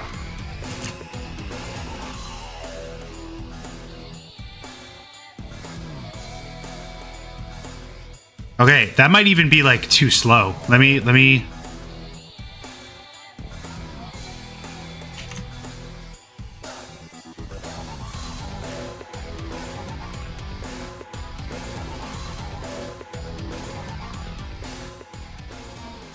I don't know. I'll have to fiddle with it. I'll see what the client wants, but that's pretty good. That's a good spot to be at. Okay. Cloth physics is next. So this part's going to be probably a little bit more complicated.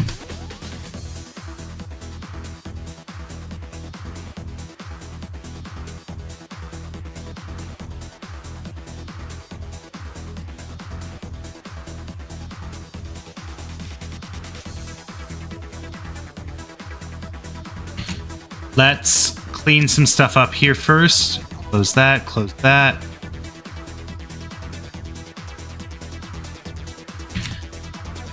Okay, we're gonna add plane.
Okay, so let me think. What's the best way to attempt this? Maybe, ooh, you know what? Actually, yeah, like this.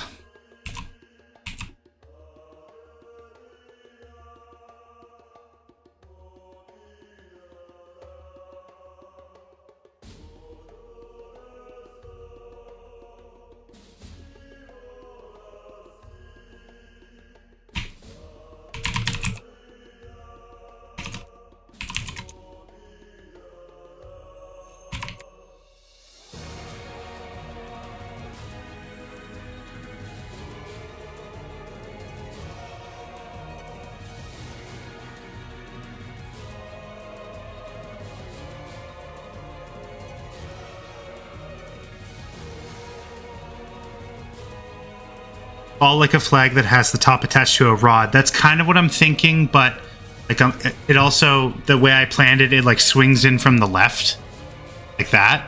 So I'm trying to figure out like the best way to have that facilitated. And also I have to start the cloth simulation like in like into it can't start at the beginning. So let's do 20 frame or 15 frames in until frame, yeah, 250 is fine. Let's see how that looks.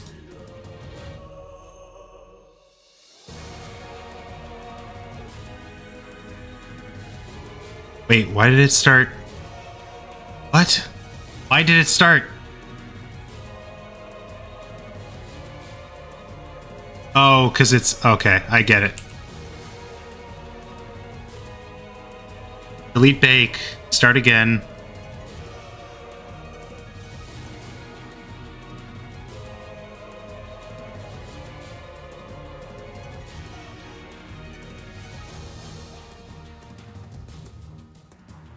Animation looks like it swings in on an arm and not just above. That is a valid point. Let me delete the bake and then try it one more time this way.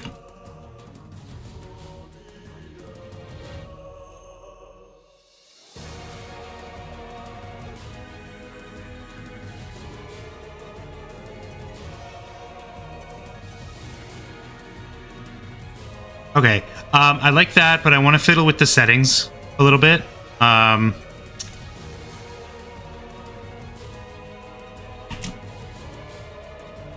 because like if you look at it, the way I set it up, it's like pinned at the top here as if it was on an arm. Like that is basically what's happening. I think what you're suggesting though, like moving it is not a bad one. Like if it starts up here and it moves down onto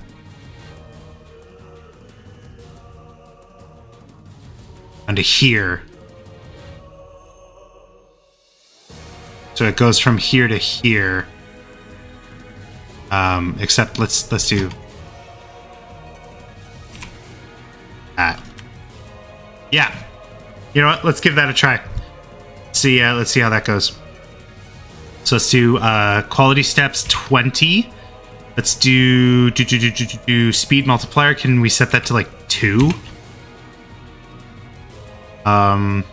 There used to be like presets. Like I could say like, oh, act like silk or act like whatever, but I don't know where those are. I don't know what happened to that. Oh, there we go. Okay. I guess we wanted to act like denim. Let's try that.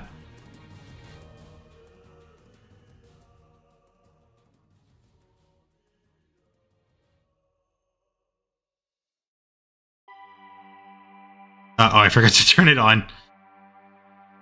Act like fish. I don't understand.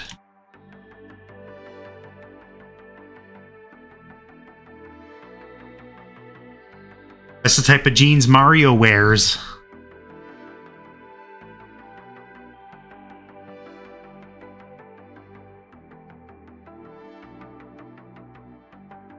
Okay, that's too rigid. I don't like the way that looks. That's Let's try silk. But we're gonna set the quality to 20. And we want like self collision. Yeah. Crawl around on the floor like a baby just making a joke. I see.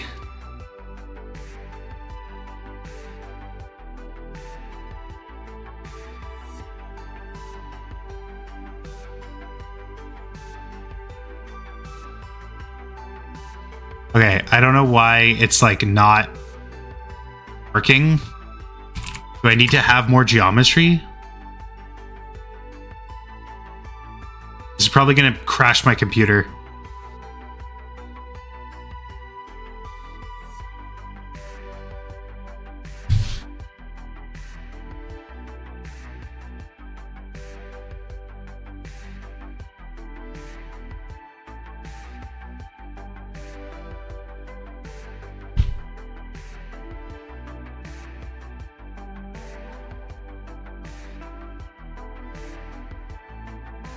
Okay, I'm only going to bake until like 100 frames because that's how long we have in the animation here.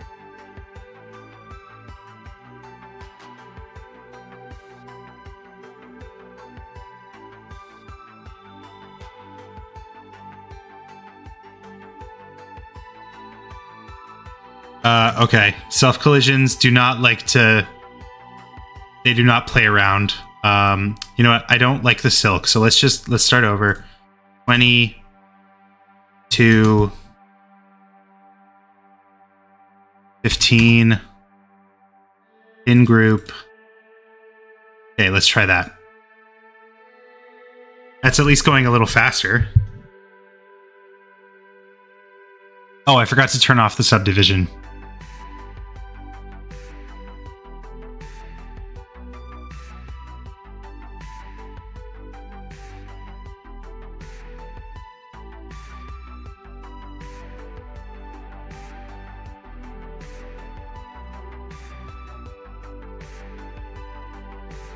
That's perfect. That's actually like, that's almost exactly what I had in my head.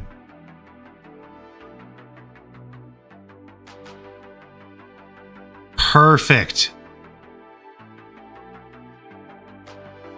The only thing is like these little blippies, but we can just fix that with another sub.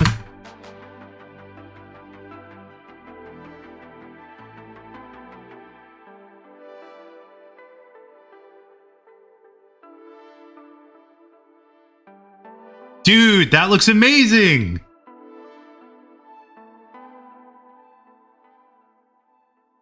That's like exactly what I had in mind.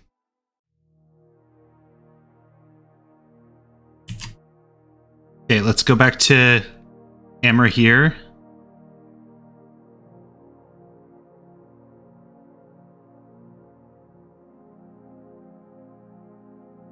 And then it's, yeah, and then it's green screen. Awesome. Okay, so we just have to fix the little glitches with the zipper part, and then we could probably move on to texturing, and then that'll be it. I'm just gonna render. I'm gonna render a little bit of this out to send to the client just to get their thoughts.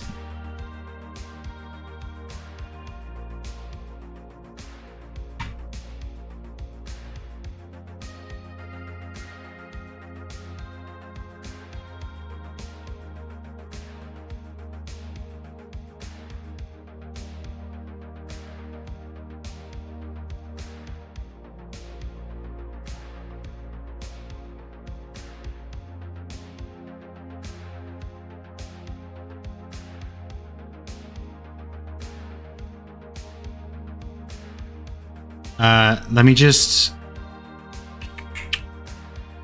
Gotta find an HDRI, hold on.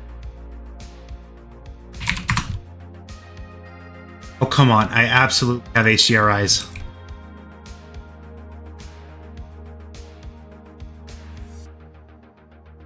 You have commission sheet or document? I do not. I'm pretty like informally taking commission.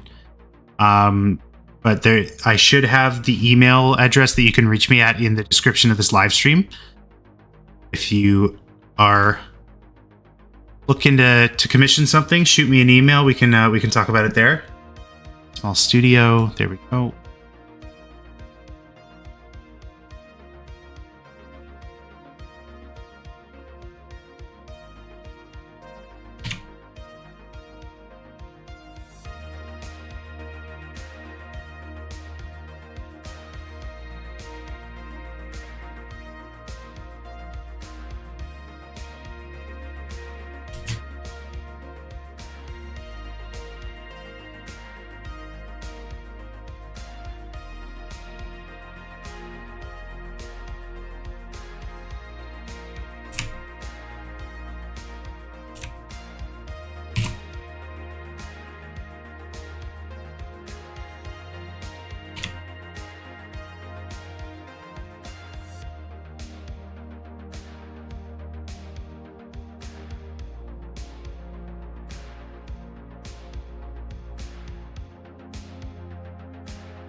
Okay.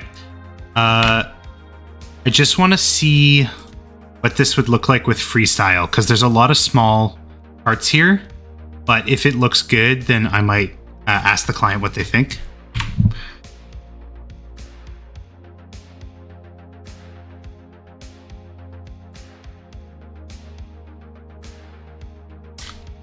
I mean, I've seen better. It's not like the best.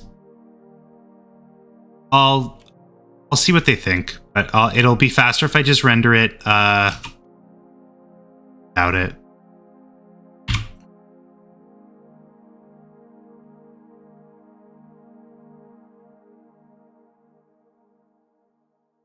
Okay, one sec. I'm just going to switch over to my... I can do some...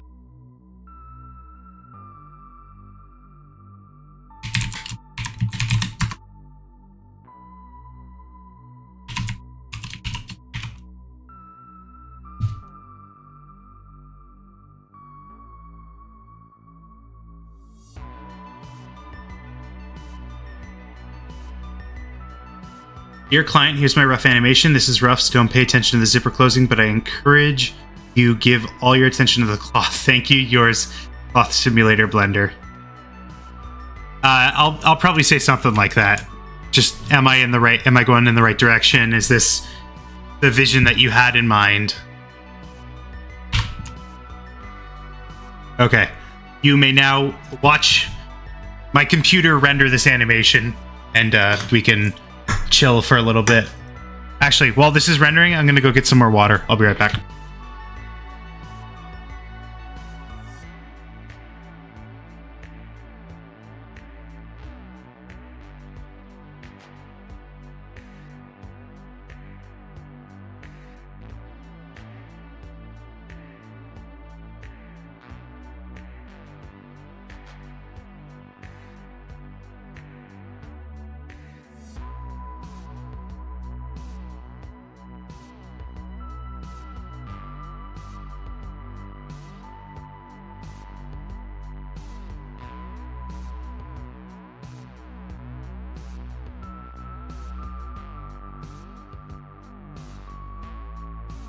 Okay, that didn't take too long.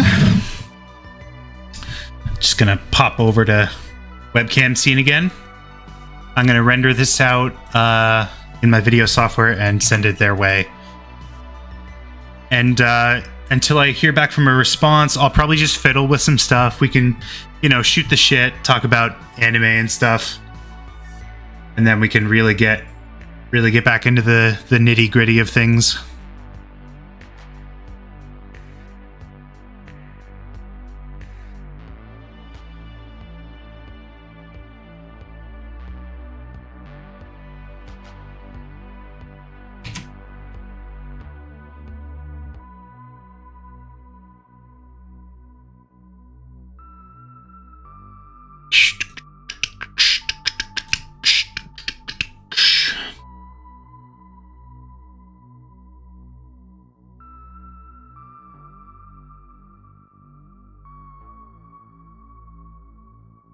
I should start watching anime and stuff. It's been so long. Well, if I might make some recommendations. I'm all caught up in Free Ren. Free Ren is really good.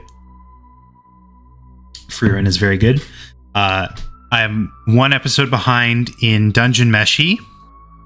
Delicious in Dungeon. That one's really good as well.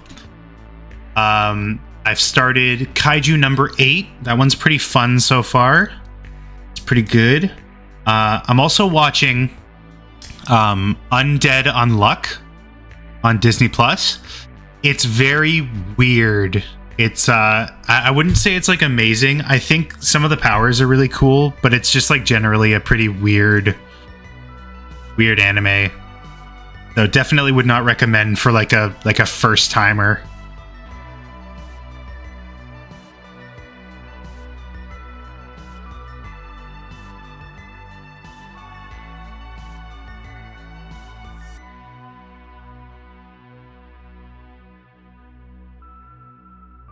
Okay, I put the video together, just gonna save it. Oh, I forgot to shoot. Timeline. I broke the timeline.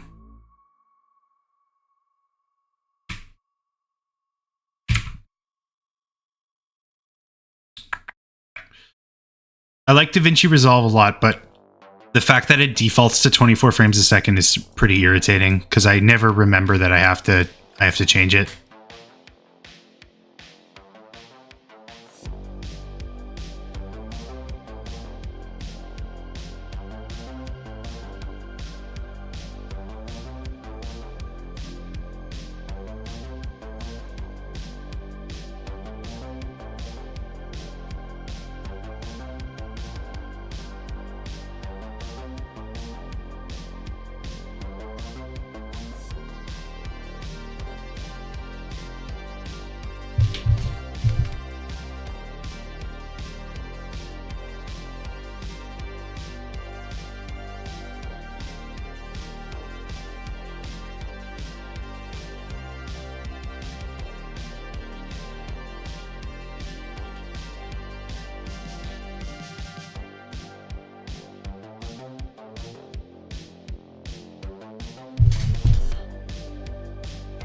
Okay, we can close that.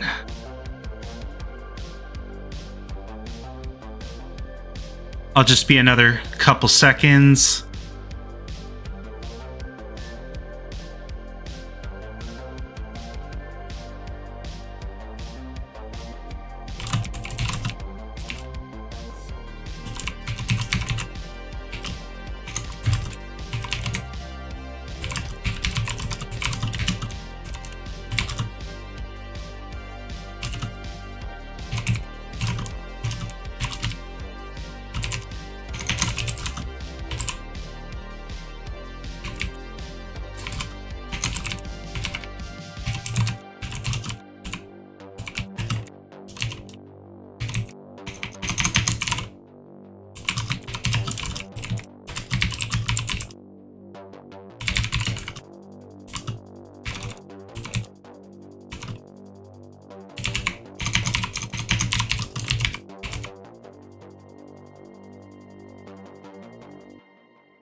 All right, video has been sent to the client.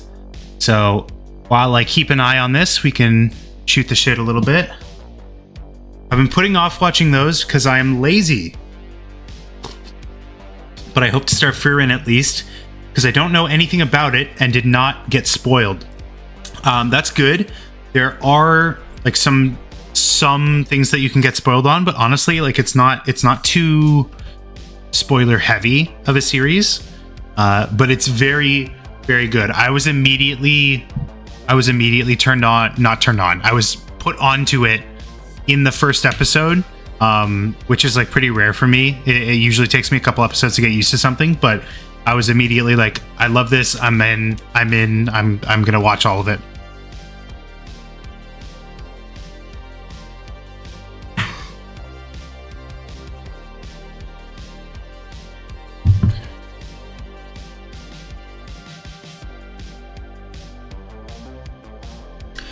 But yeah, it's been good. I definitely need to get caught up on One Piece.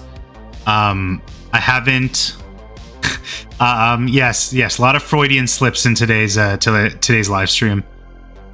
I'm not caught up in One Piece. I read the rest of Wano a couple months ago. So I finished Wano. I don't know if I necessarily have to go back and watch it, except for the animation. I could watch it for that. But I only read like a little bit of Egghead, so I don't have like any context beyond the first couple episodes.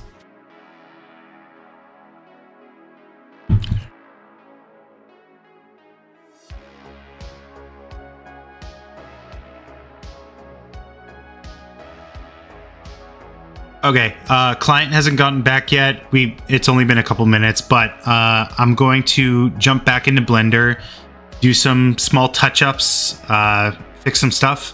I'm probably going to go a little quiet. Whoops. I'm probably going to go a little quiet because I'm going to turn my AC back on. But yeah, we'll just jump back into this.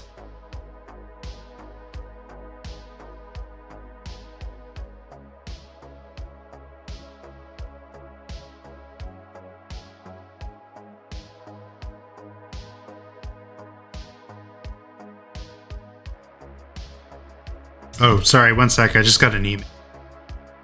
Respond to. Oh, that reminds me. I'm supposed to send some follow-ups.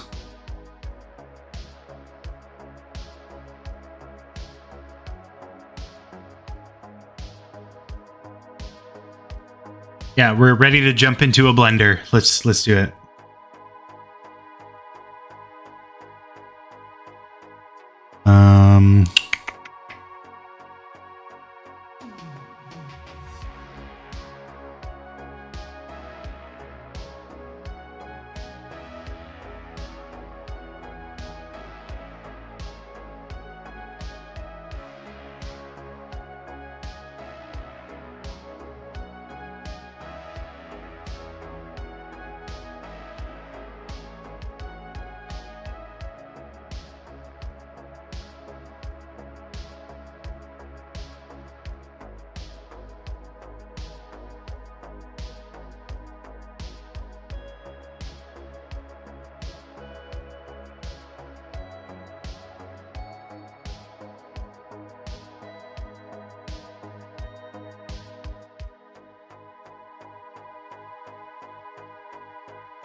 Okay, sorry about that. There was a little confusion that I had to clear up.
Sorry, I had to turn off my air conditioning so that I can speak on the matter. Nanahoshi, welcome to the stream, first of all. Thank you for joining. What kind of commission are you working on? This is going to be a transitionary piece from one scene to an end title sequence. This commission is for a video essayist, and they want something that they can use at the end of their videos. So I will show you what the sort of schematic is. This is what the planned animation is supposed to feel like, supposed to look like. So we've already modeled everything, and right now we're just working on getting a lot of the finer details fixed up. Like, for instance, these weird little glitches that occur here. So we're gonna fix that up.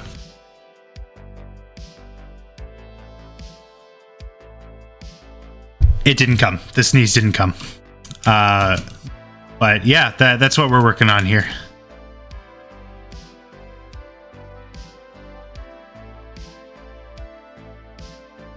Thank you.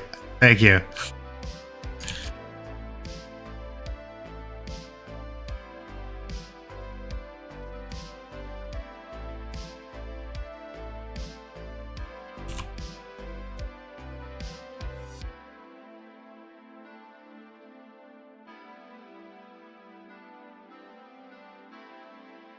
Oh wow, so you do like animation stuff then? Yes, I am an animator. I'm a graduate of a game design program, so technically by education I'm a game designer. Although I haven't really done that. But yeah, if you're new to the channel, be sure to check out some of my old stuff. I haven't really posted anything in a while, but I used to do daily animations for over a year. So you can definitely go check out some of my stuff. I got some stuff that I'm pretty proud of. I was up until like 3 a.m. the other night, just like looking back at some of my old stuff, and it was actually like pretty impressive what I was able to do.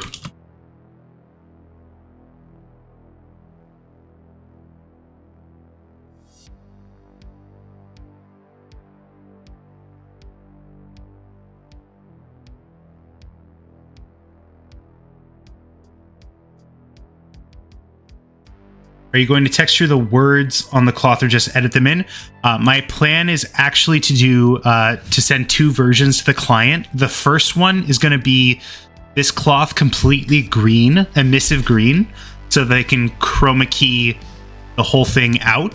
And then the second plan is to actually just overlay their end screen on this as a texture. So unless they ask otherwise, I'm not going to be like recreating their end screen. I'm just going to use the existing image that they sent me, unless they would like me to recreate it. But that wasn't discussed beforehand. So I'll talk to the client, see if that's what they want.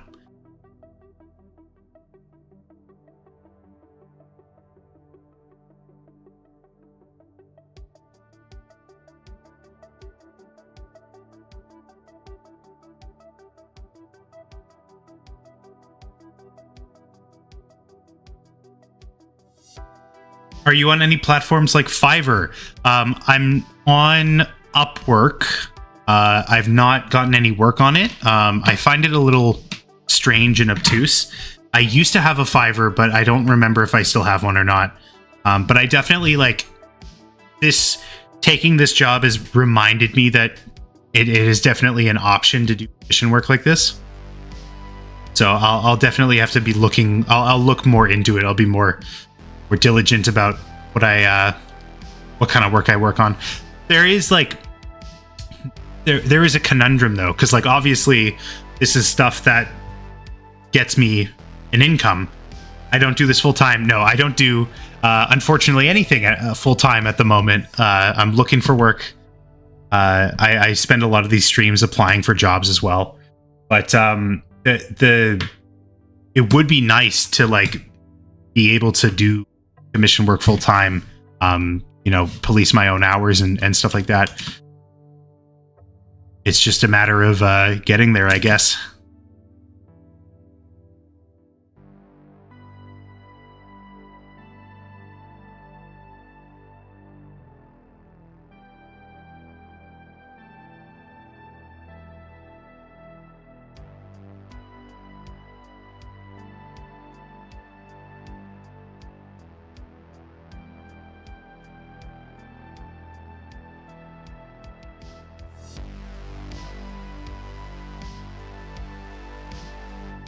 Yeah, I put whenever I apply to stuff and they ask like current position, I always put like freelance animator, freelance designer, because that is technically currently what I am doing.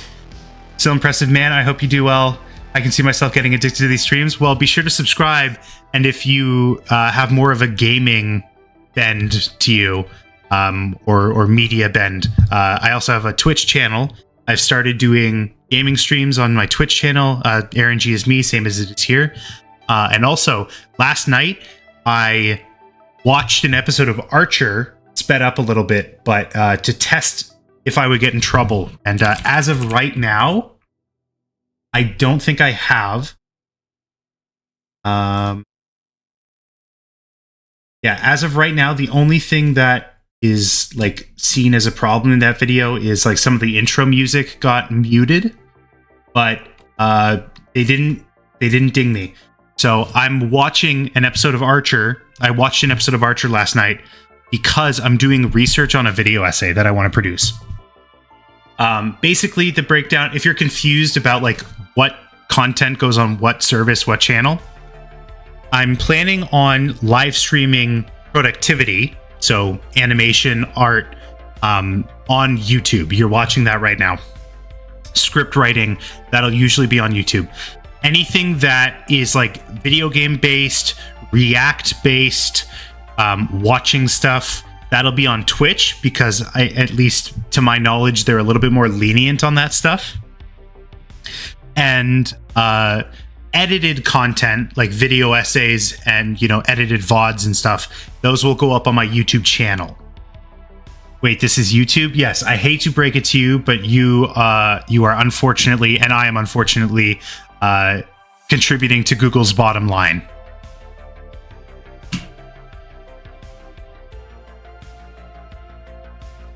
Okay, the zipper portion of this looks pretty good so far. I'm gonna fix up this last little bit here, but I think the zipper itself is pretty good.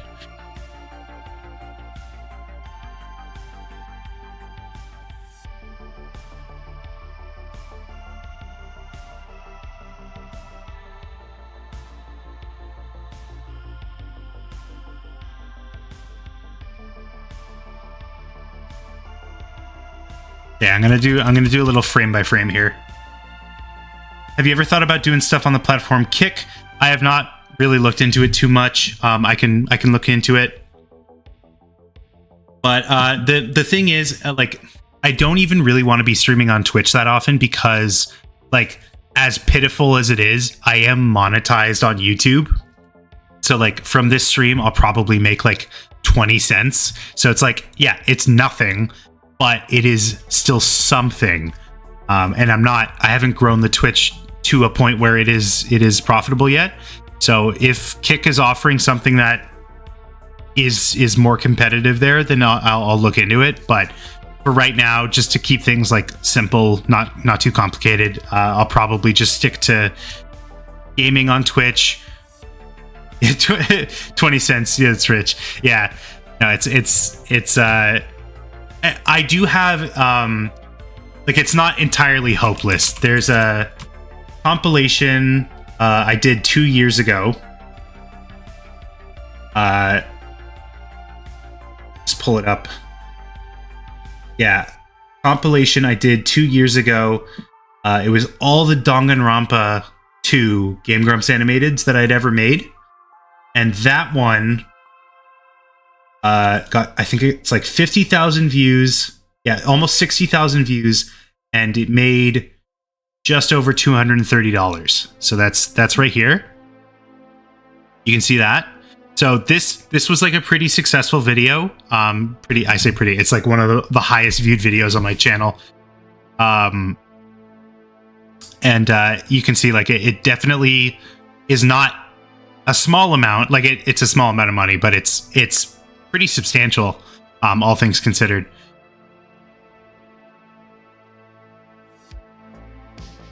I believe Kick gives 90% to the content creators and 10% go to Kick. Not sure, though. That is a pretty generous split. I'll just have to, like, look into what the monetization, like, requirements are, like what you need to do in order to earn monetization.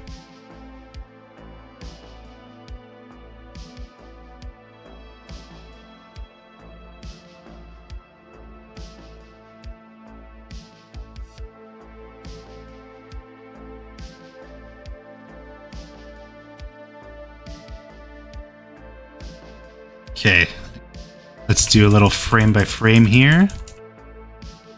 So this part's still a little off.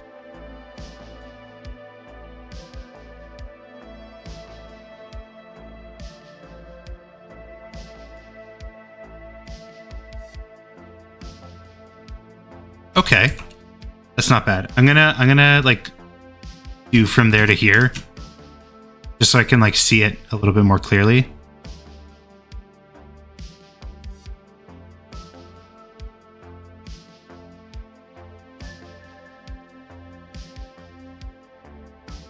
Okay, I think that's pretty good. I'll start doing some sculpting, or not sculpting, like shape key, in order to fix the little glitches that go on here.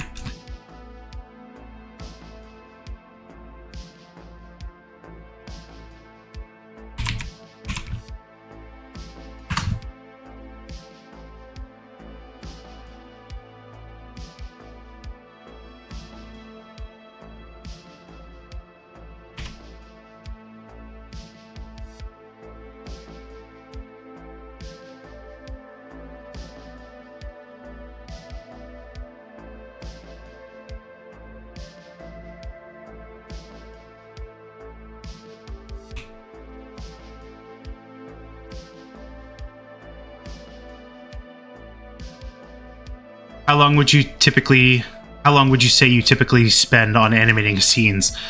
It really depends on like what it is I'm doing, how distracted I get. But when I was doing the daily animations, it could take anywhere between like 4 hours and like sometimes up to 12, 13. There were ones that I didn't finish until like 2 or 3 a.m. the next day. But I usually tried to aim around 5 to 6 hours. Yeah, like this is a simple one. I've been streaming just under 3 hours. That's around what I estimated this was going to take.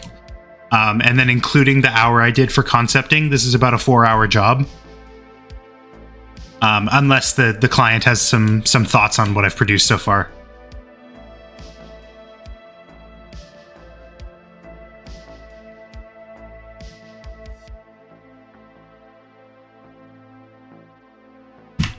Now, if you're confused as to what I'm doing right now, this is actually something that is pretty common in the industry.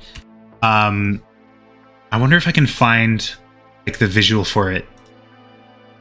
You charge by the hour or for the finished product. For this one, I charged for the finished product.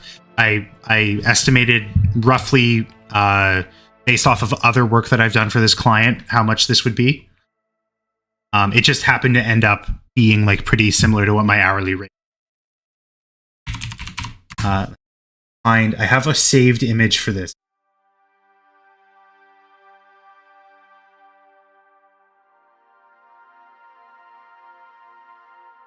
Like super old.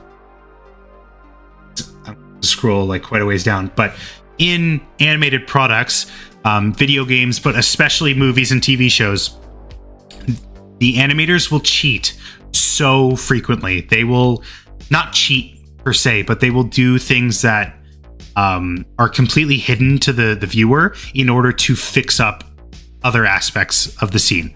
So for example, what I just did was there was a little bit that was glitching out, right? It wasn't rendering properly. And so just for that single frame, what I did was I sculpted, but I changed the mesh to be something that wouldn't glitch out. So you can see it's a very minor glitch. It would show up in the video as when it's rendered, but just by going in and fixing that mesh for a single frame, I can clean it up. So this is pretty common. I'm trying to find the image that I have that demonstrates this better. Oh, here we go. So this is I believe from an animator that worked on Spider-Verse. And they talk about how while they were animating, deforming the mesh with the armature, it would result in these very smooth lines.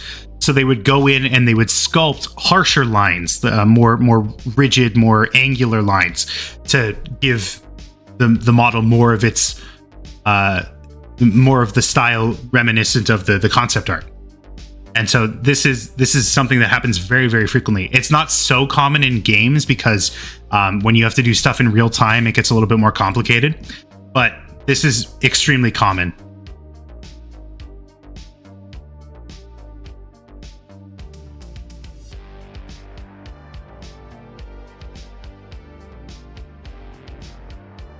So I'm basically going to go frame by frame, find any time there's a glitched frame here, and essentially sculpt a new one.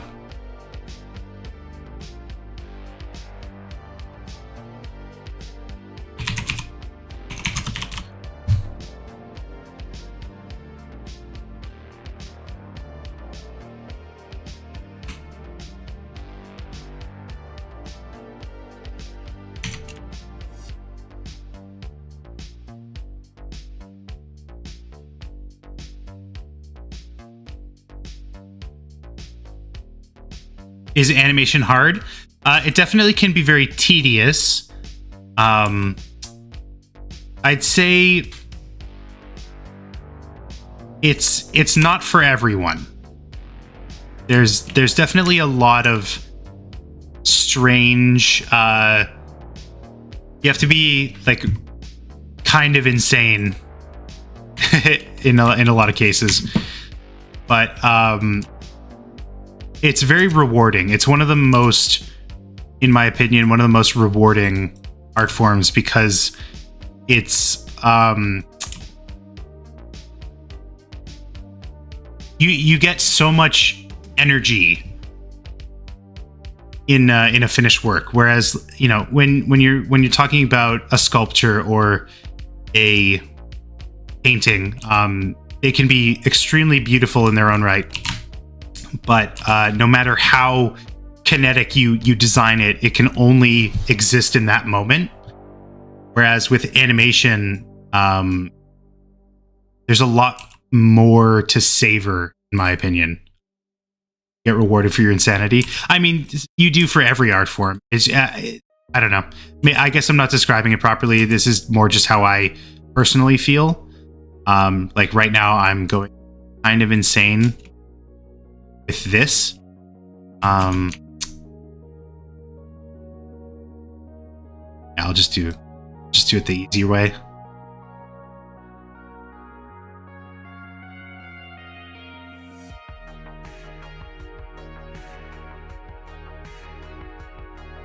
Oh my god, really did a mess here.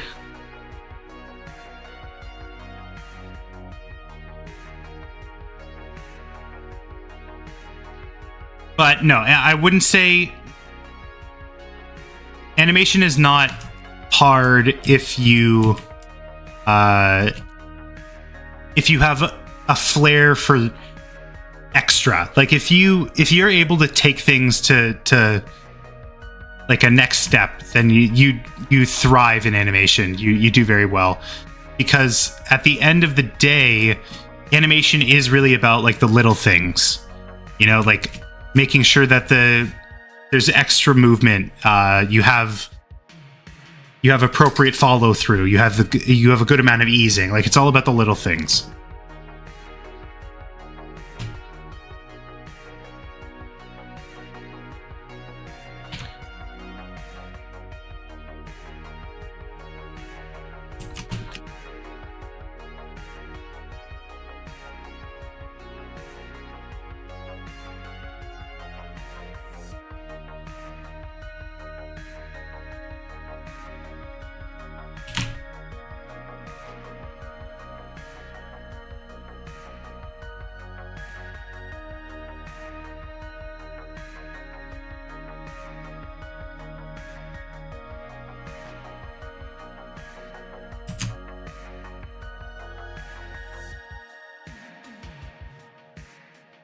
How did this get all the way over there? I'm gonna lose my mind.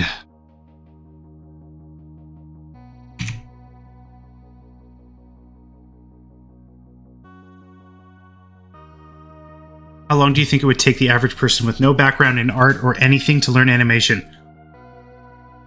Well, obviously, I am not you, so it would be a little difficult for me to say. And I say you as in I'm assuming that you are asking about yourself.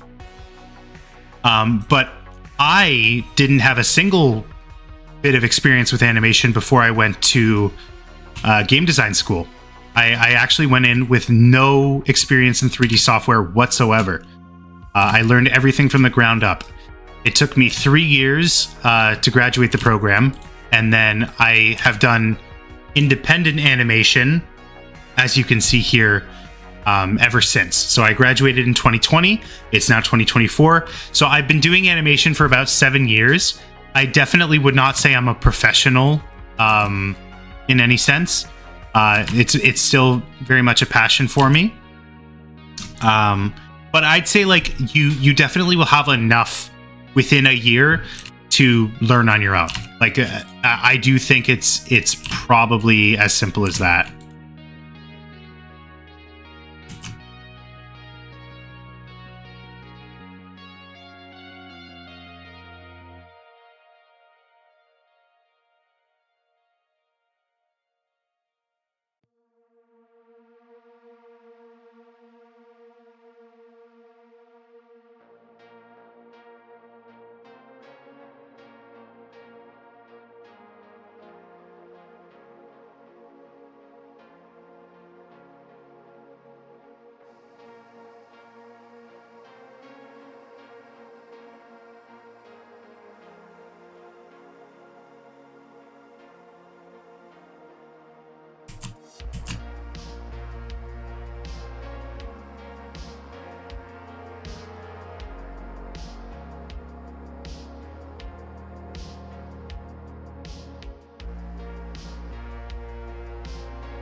Okay, you know what? This isn't working. I'm just gonna cheat.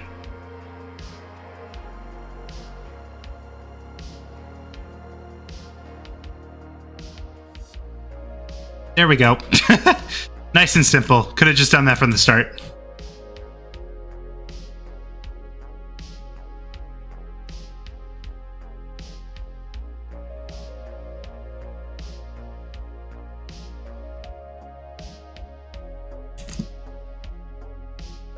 What are we working on? This is a commission piece. There's a fruit fly just flying around. I almost got it. This is a commission piece for a client. Wants a transitionary piece from the end of a video essay to their end title screen. It's going to be a zipper that closes across the screen, and then this is their end title screen that drops down. So right now we're just cleaning up a lot of the little graphical errors that occur while we wait for the client to get back to me about what I've produced so far.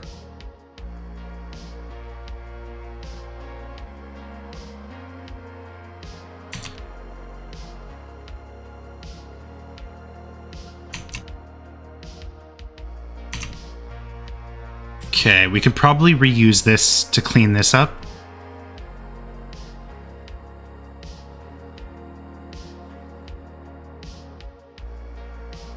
We can't use it there, though, so we have to make a new one. Do you think being called a loved one... Do you think calling a loved one a fruit fly would be cute? I really think that depends on your relationship. It could go poorly, so I would proceed with caution.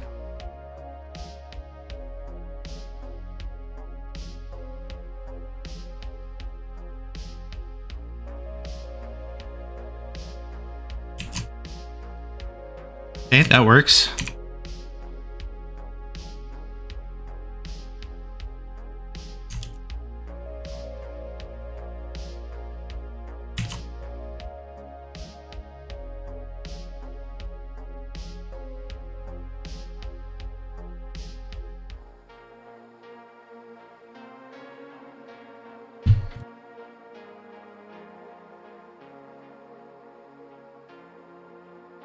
Oh, why did that one come back?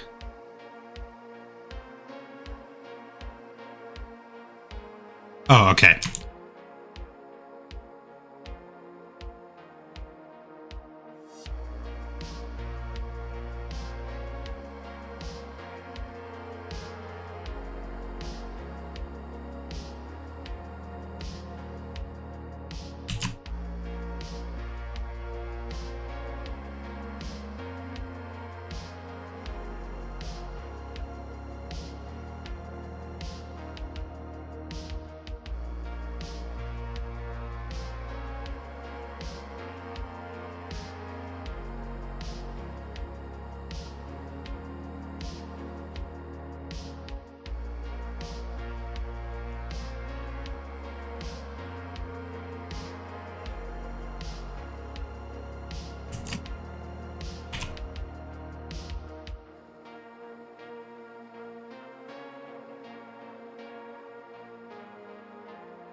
Okay, that's pretty good. Let me just, I just want to make sure, back to this, and then sound. Excuse me.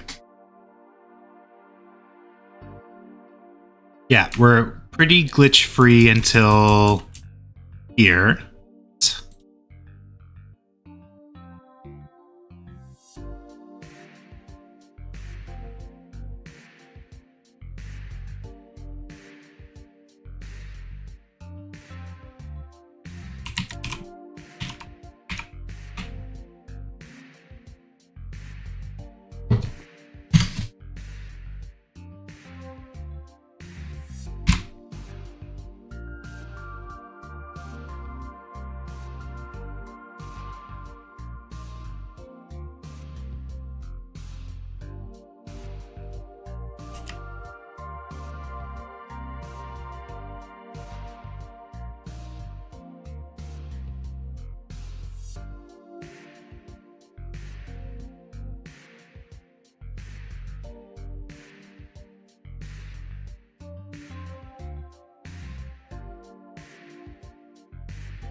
we didn't even need a... Oh, okay, there. That's the frame we needed it on.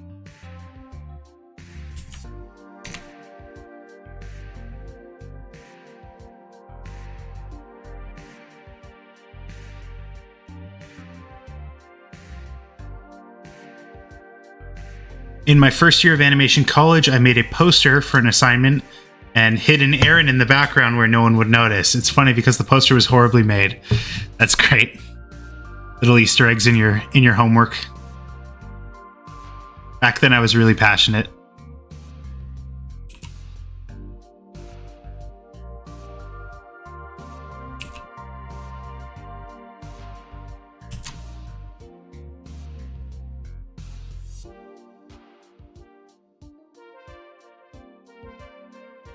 Okay.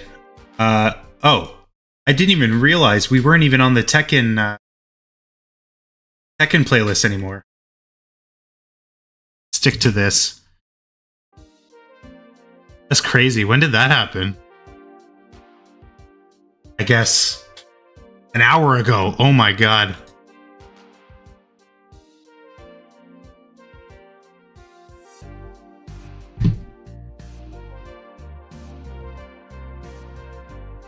An hour ago. Yeah, how did you know? That's so funny.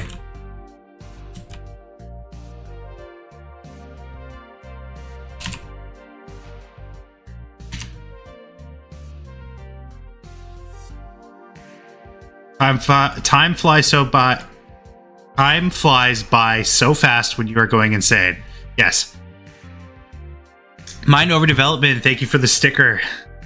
That's the hot dog. Tekken had calm music too. I mean, that's what I thought.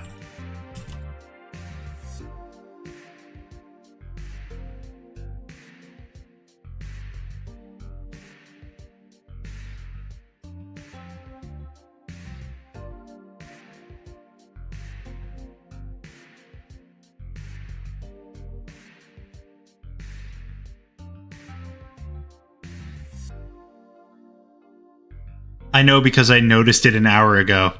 Well, you could have said something. I had it in the bottom right that way. I had it in the bottom right that it was Tekken music for the last hour. I was just lying. You made me a liar. Why would you do this to me?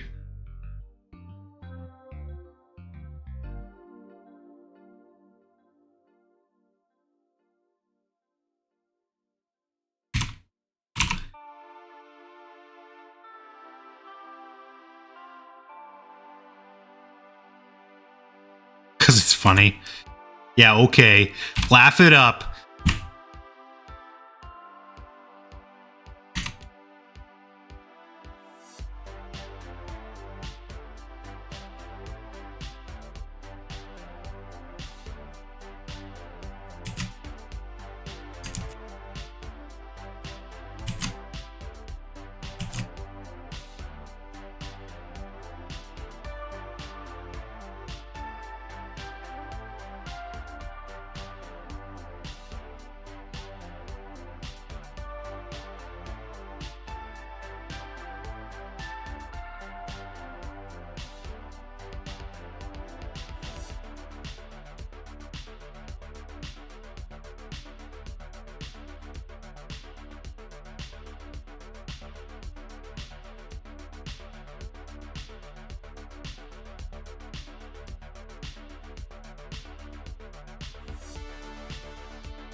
Got any new videos for the channel plan? That's a good question. Mind over development.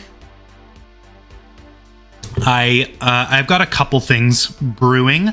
First of all, I just did a full run of Sekiro, start to finish, on my Twitch channel, and I have the VOD for that. So I'm thinking of maybe editing that down into like a quick little playthrough video. I'm also getting back into script writing for an Archer related video, FX's Archer. So you can, if you would like to help out with the research of that, I plan to do watch-alongs on twitch.tv/AaronGisme. Be sure to follow there. I've also still got like the Freeren music video, not a music video, but a video about music in the works. I kind of dropped that for a bit, but I'm hoping to pick it back up again. And yeah, I'm also working on some like more not scripted, but like bigger projects that I'd hope to have progress to show in the near future. Oh, client got back to me. Looks good. Maybe make the flap a little bit thicker so it does less like a blanket and more like a backpack flap. Ever had a knack for making music? There was a while where I was using Soundtrap. There's a couple videos of mine that have my music in it, but it never went anywhere. So it looks like the client is cool with the zipper part. I'm sure they'll be happier that I've fixed it up a bit. But it also sounds like they want the cloth to be fixed, like changed a little bit, which is fine. I was going to change it anyways. Client sent out a tongue twister. Honestly, I think I've got like a speech impediment regardless. So anything that they would have sent would have messed me up.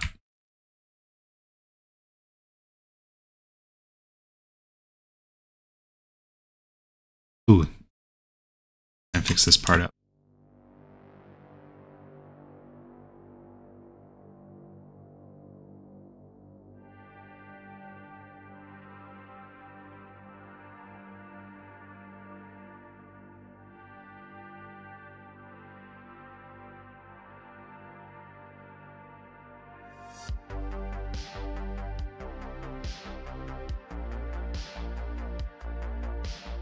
It's fine.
I spooked myself with someone else's cameo from Dan.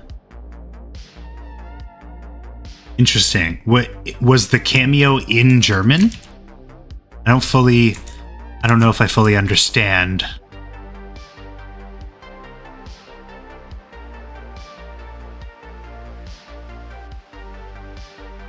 Okay, the top is now completely fixed up. Let me just... It's going again.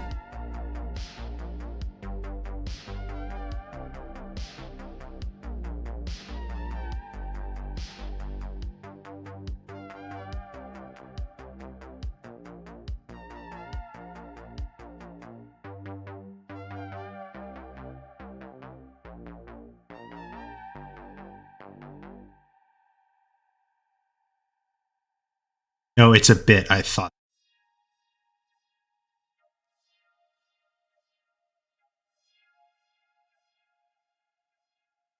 We have any music suggestions that won't get in trouble here?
Okay, time to fix up the bottom a little bit. Thankfully, it doesn't look like there's as many glitches in the bottom.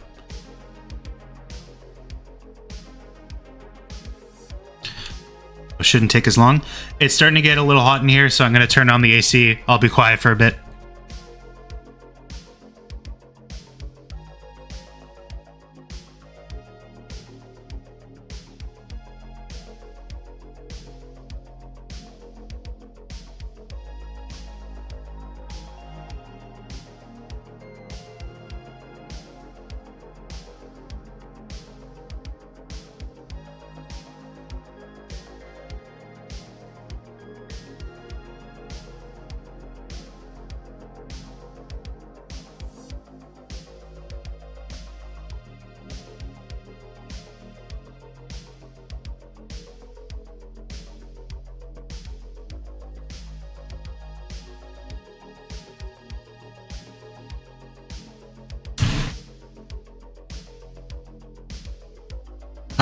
I just turned off the AC so I could say thank you so much for joining, Nanahoshi. I appreciate you coming in, staying up, so you can give some great suggestions and help contribute. I appreciate it. Have a good one.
Okay, so that was a little boring and tedious, but it is necessary. It must be done. Let's see what we can do about this dang little cloth. So first of all, it's got to start like up here because the shadow is in the way.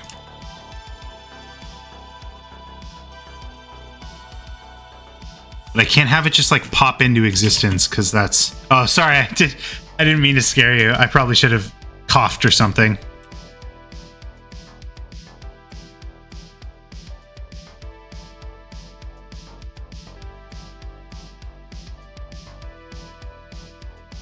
Okay, I'm gonna delete the bake. Bake from the beginning. I'm probably gonna have to, because he wants it to like feel bigger and heavier, so I might have to like slow down the animation.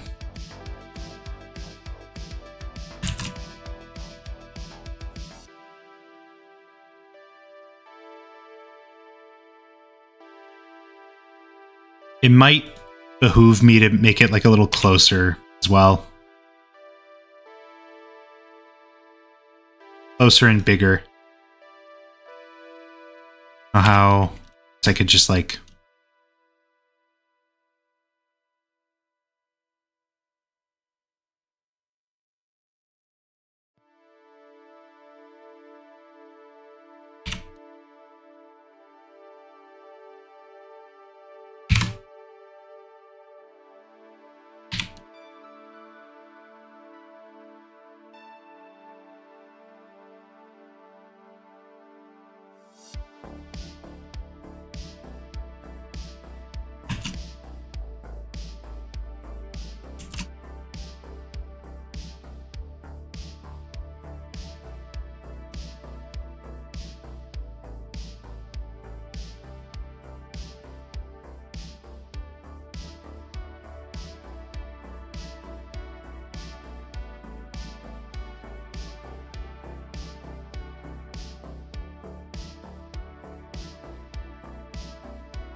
Right now, I'm just kind of fiddling with settings.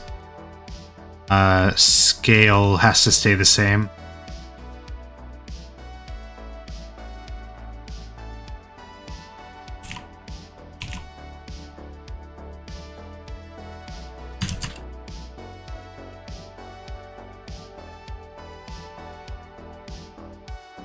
Okay, let's see what this looks like.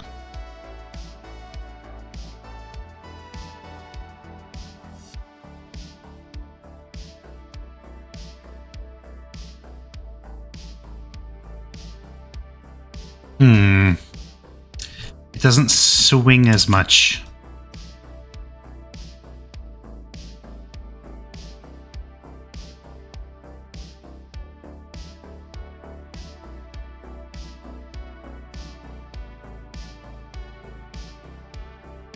Maybe it needs to be... You know what? I'm going to try using a preset. Let's try leather preset.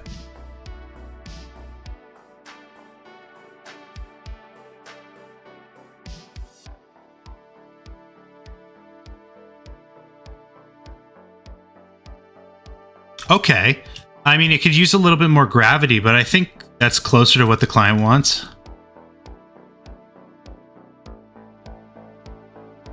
Ten times gravity. Let's try that.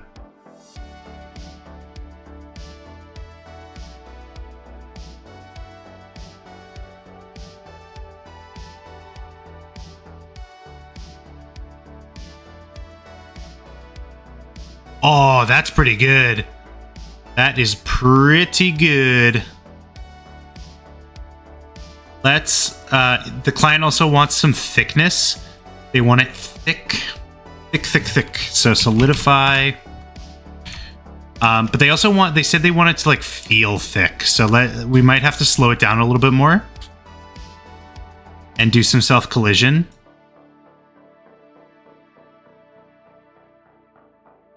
Probably too thick. Let's do that. And then here.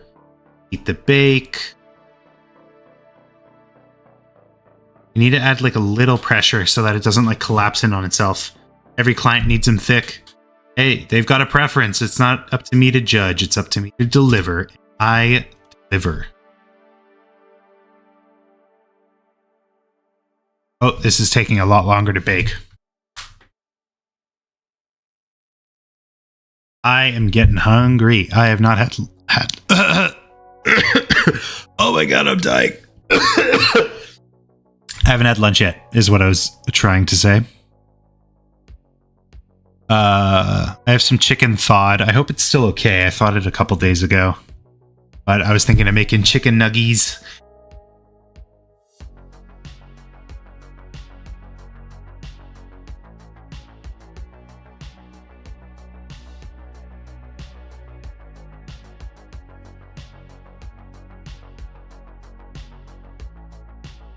Okay, that's pretty good. It just has like a little bit of bunching up down here.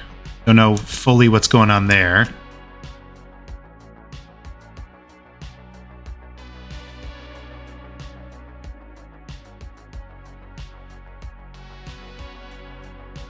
Clamp collision impulse to avoid instability. 0 to disable clamping. Okay, let's try 1.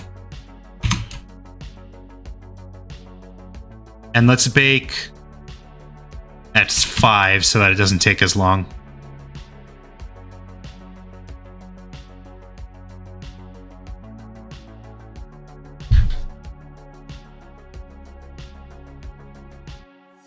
Okay, seriously, I want new music to listen.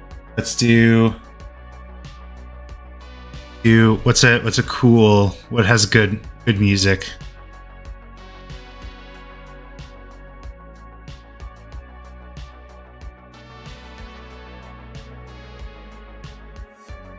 We tried F-Zero once and that didn't work. They claimed it. Smash Bros probably wouldn't work either. What's like an indie game that has good music? Indie game with good music.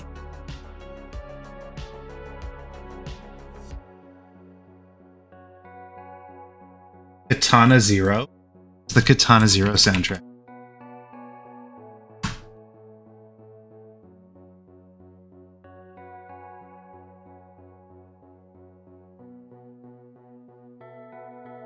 That's on my list. I want to get Katana Zero. All I can think of is Inkenfell. I don't know what that is.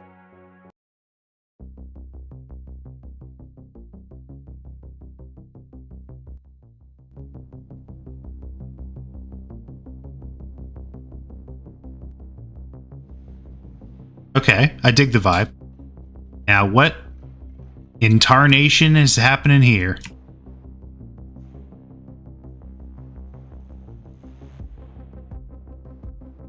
So I guess the clamping factor is not... Maybe we want it like way higher, like 10.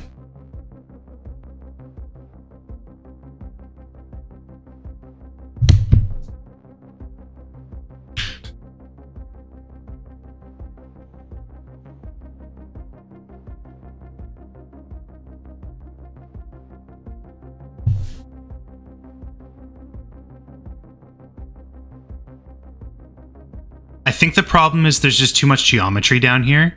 So I'm going to try the bake. Let's put this back to 0.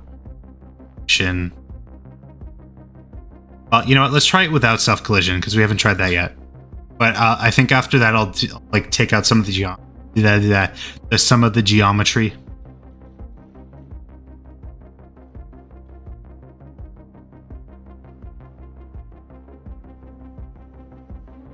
Yeah, it definitely needs self-collision. Because it just, like, flips into itself. And let's set this to 10, because I think that was pretty good. But let's go turn this off. Let's delete some of these unnecessary faces.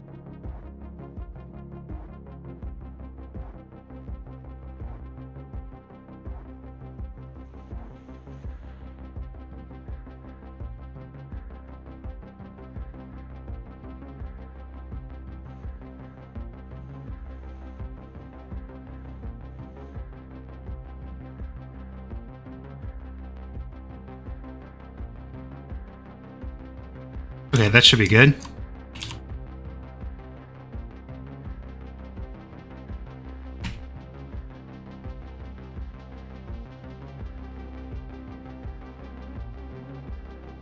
Let's see how that goes. Whoa, why'd that go so fast? Oh, because it's not on.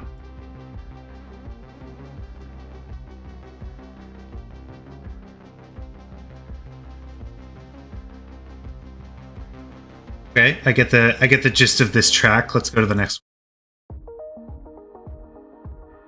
Ooh, like that.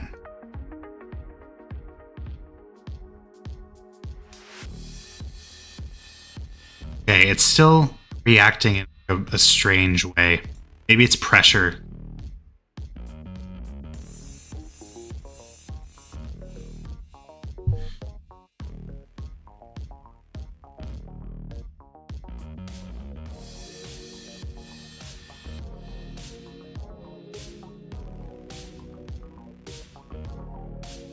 Weird. I don't fully understand what's happening here. Maybe solidify after the cloth modifier?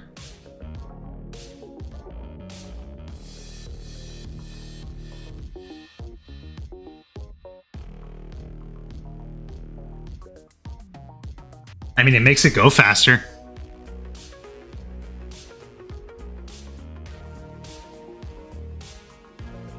Like, it's still... I don't know. It's like wobbling. Maybe I'm just subdividing too many times. Let's try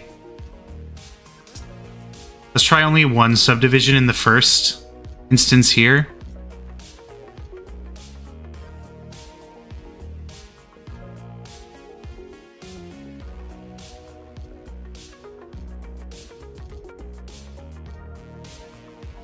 Okay, interesting.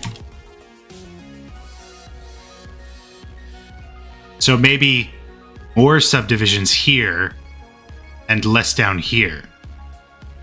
This is probably going to take way too long to render to bake this time, though.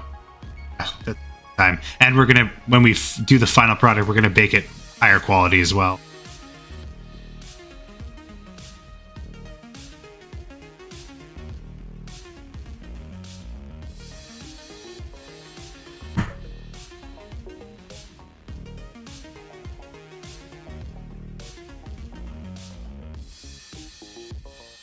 Oh, that doesn't look good.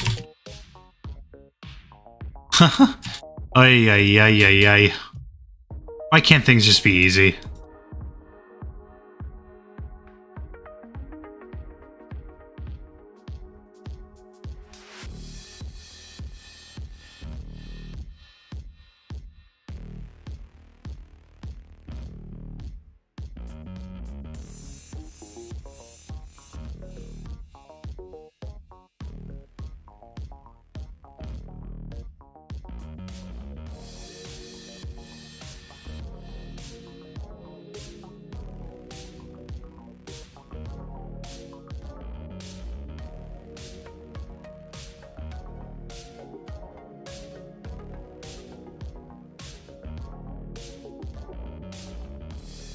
Yeah, you know what? My opinion might be getting painted negatively because of like what I see out of the frame, but let's try this.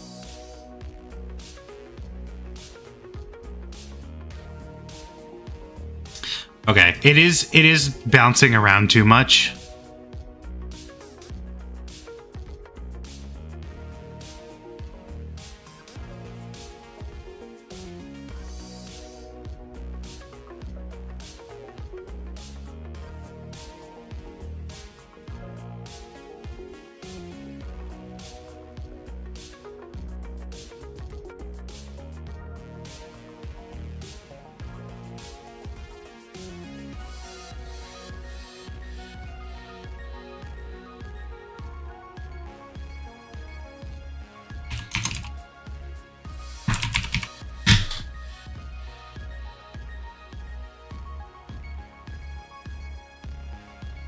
Let's try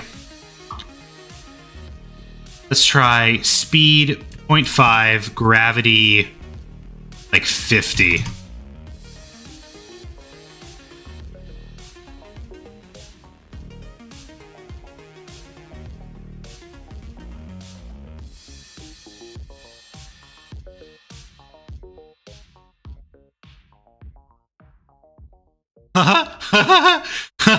It's so bouncy. That's so funny. Wait, why is it still going so fast? 0.1?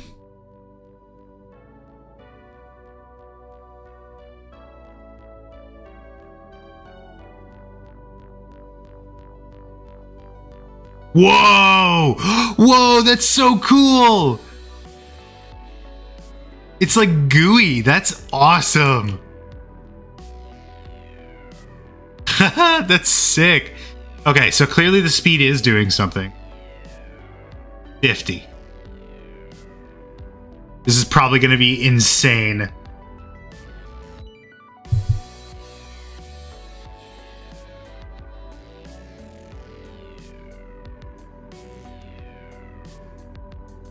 Whoa.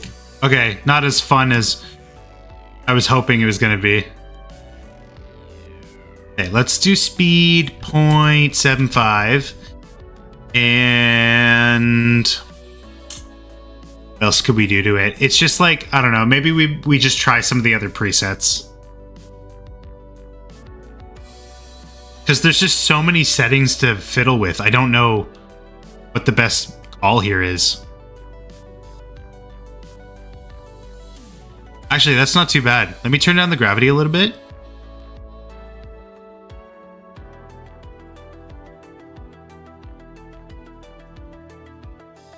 It was like a big balloon bursting in slow motion. That does it did kind of look like that.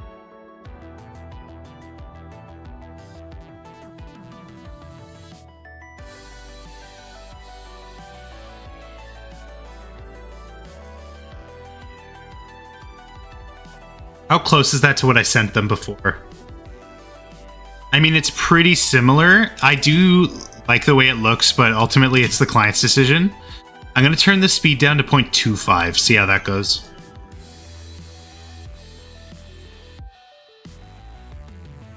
And if this doesn't look the way we want it to, then I might start fiddling with other settings.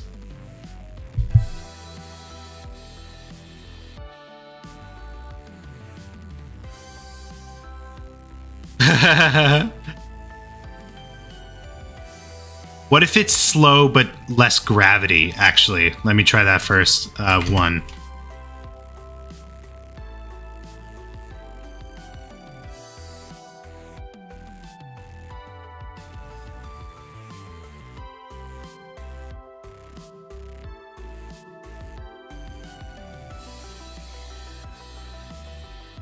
Okay, what if it's fast but less gravity?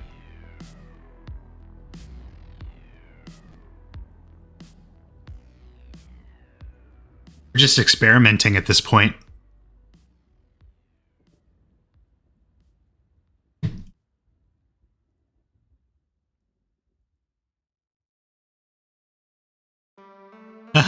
Okay, so I think let's go back to, let's do like 10 gravity, do 0.5, and let's start fiddling with some of the other settings. Like air viscosity, we can turn that to like 5. Give it a little more mass, like 0.8. See how that looks.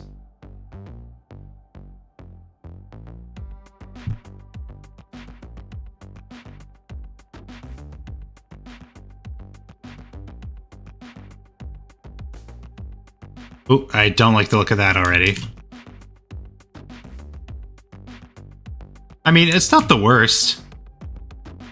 Yeah, the problem is like with the solidify after fact, it doesn't like render properly. So I got to do this, but it takes so much longer to make.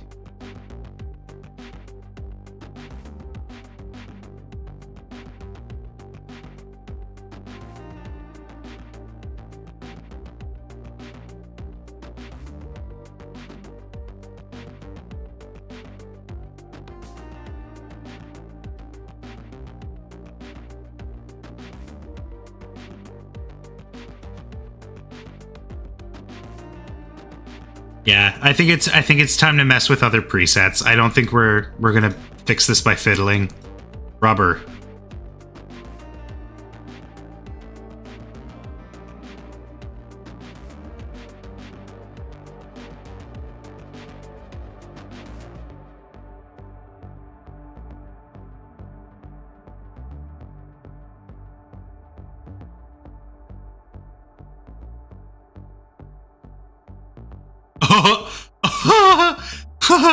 Look at that thing go. Oh my god.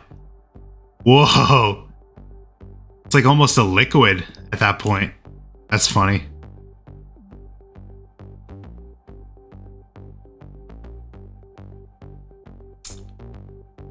I mean, I guess like denim is the closest to what we're like realistically trying to go for, but it didn't look that good to my recollection.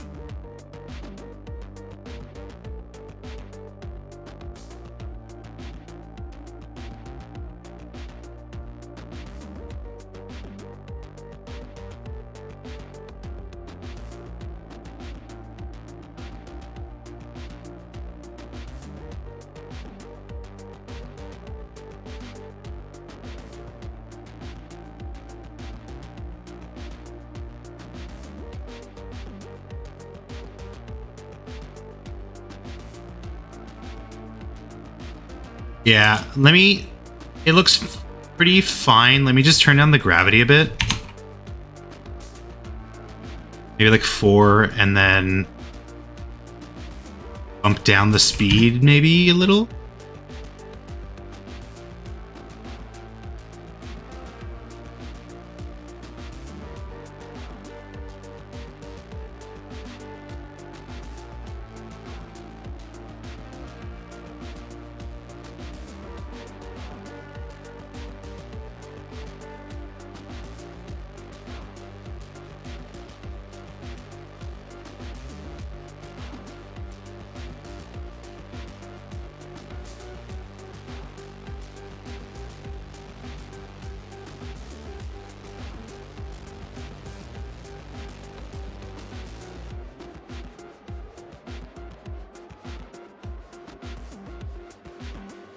Nope. Nope. Oh Lord, what am I gonna do? Cotton. I haven't tried that one yet.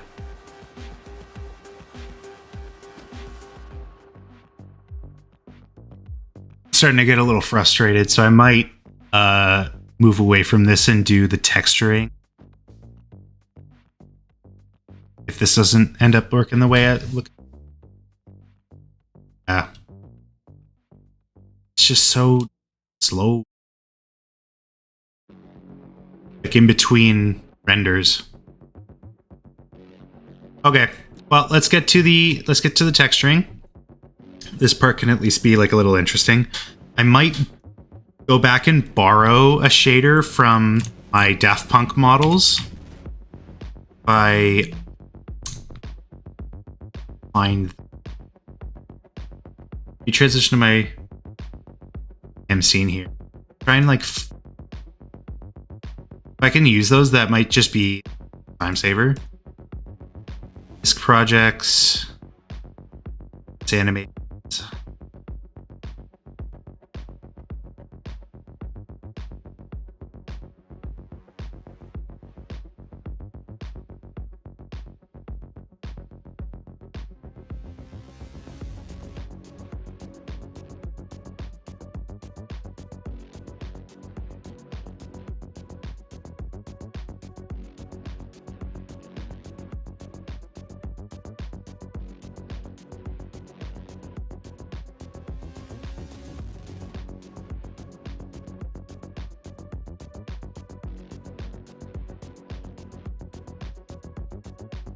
Okay, I think I found them. We just a little testaroonie.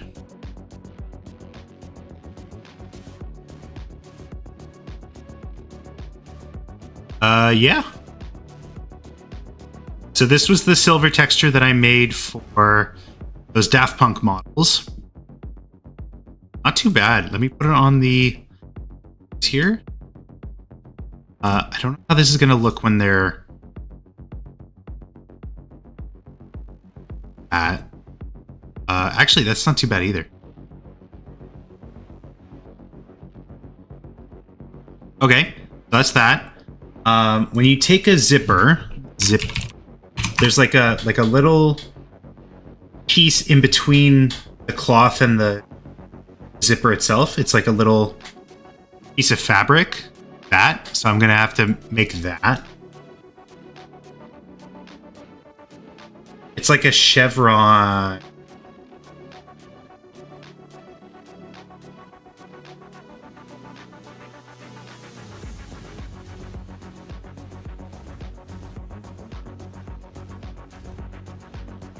Okay, let me see if I can find like a good woven fabric material. Woven fabric material blender.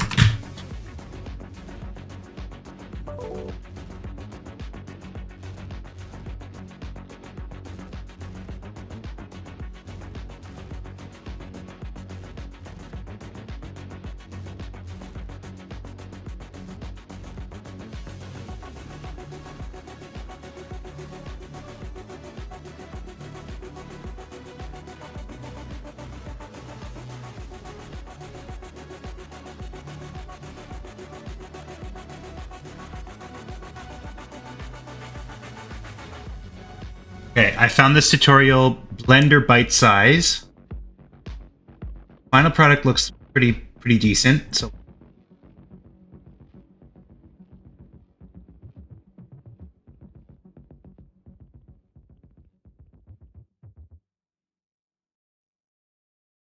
wave textures. Okay, well, I guess I'll just follow along. See how it goes. But I do have to unwrap these first, so let's just wrap. Unwrap.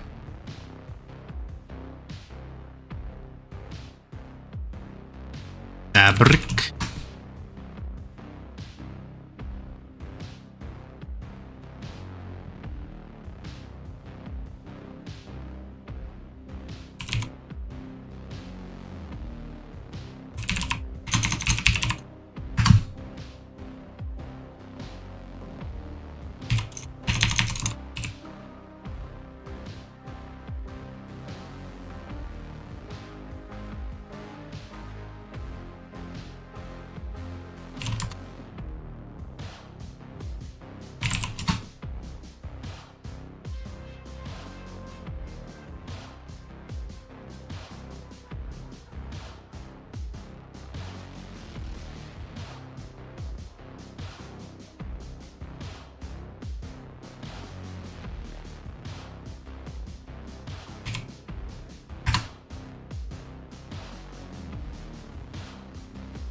Interesting.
Sorry, I'm a little quiet. I'm just trying to make sure I got this, I'm following this tutorial properly.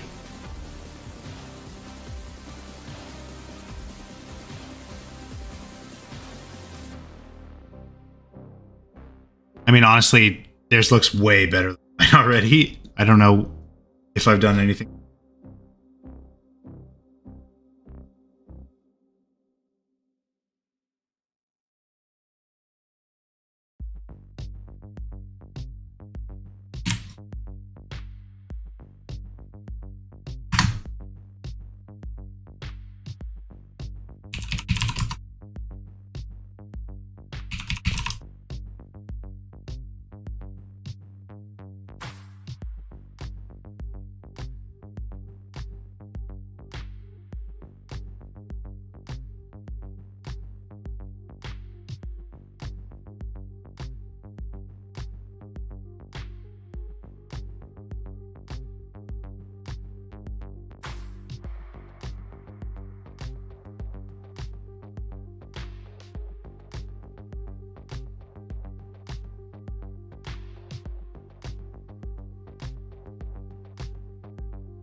Okay.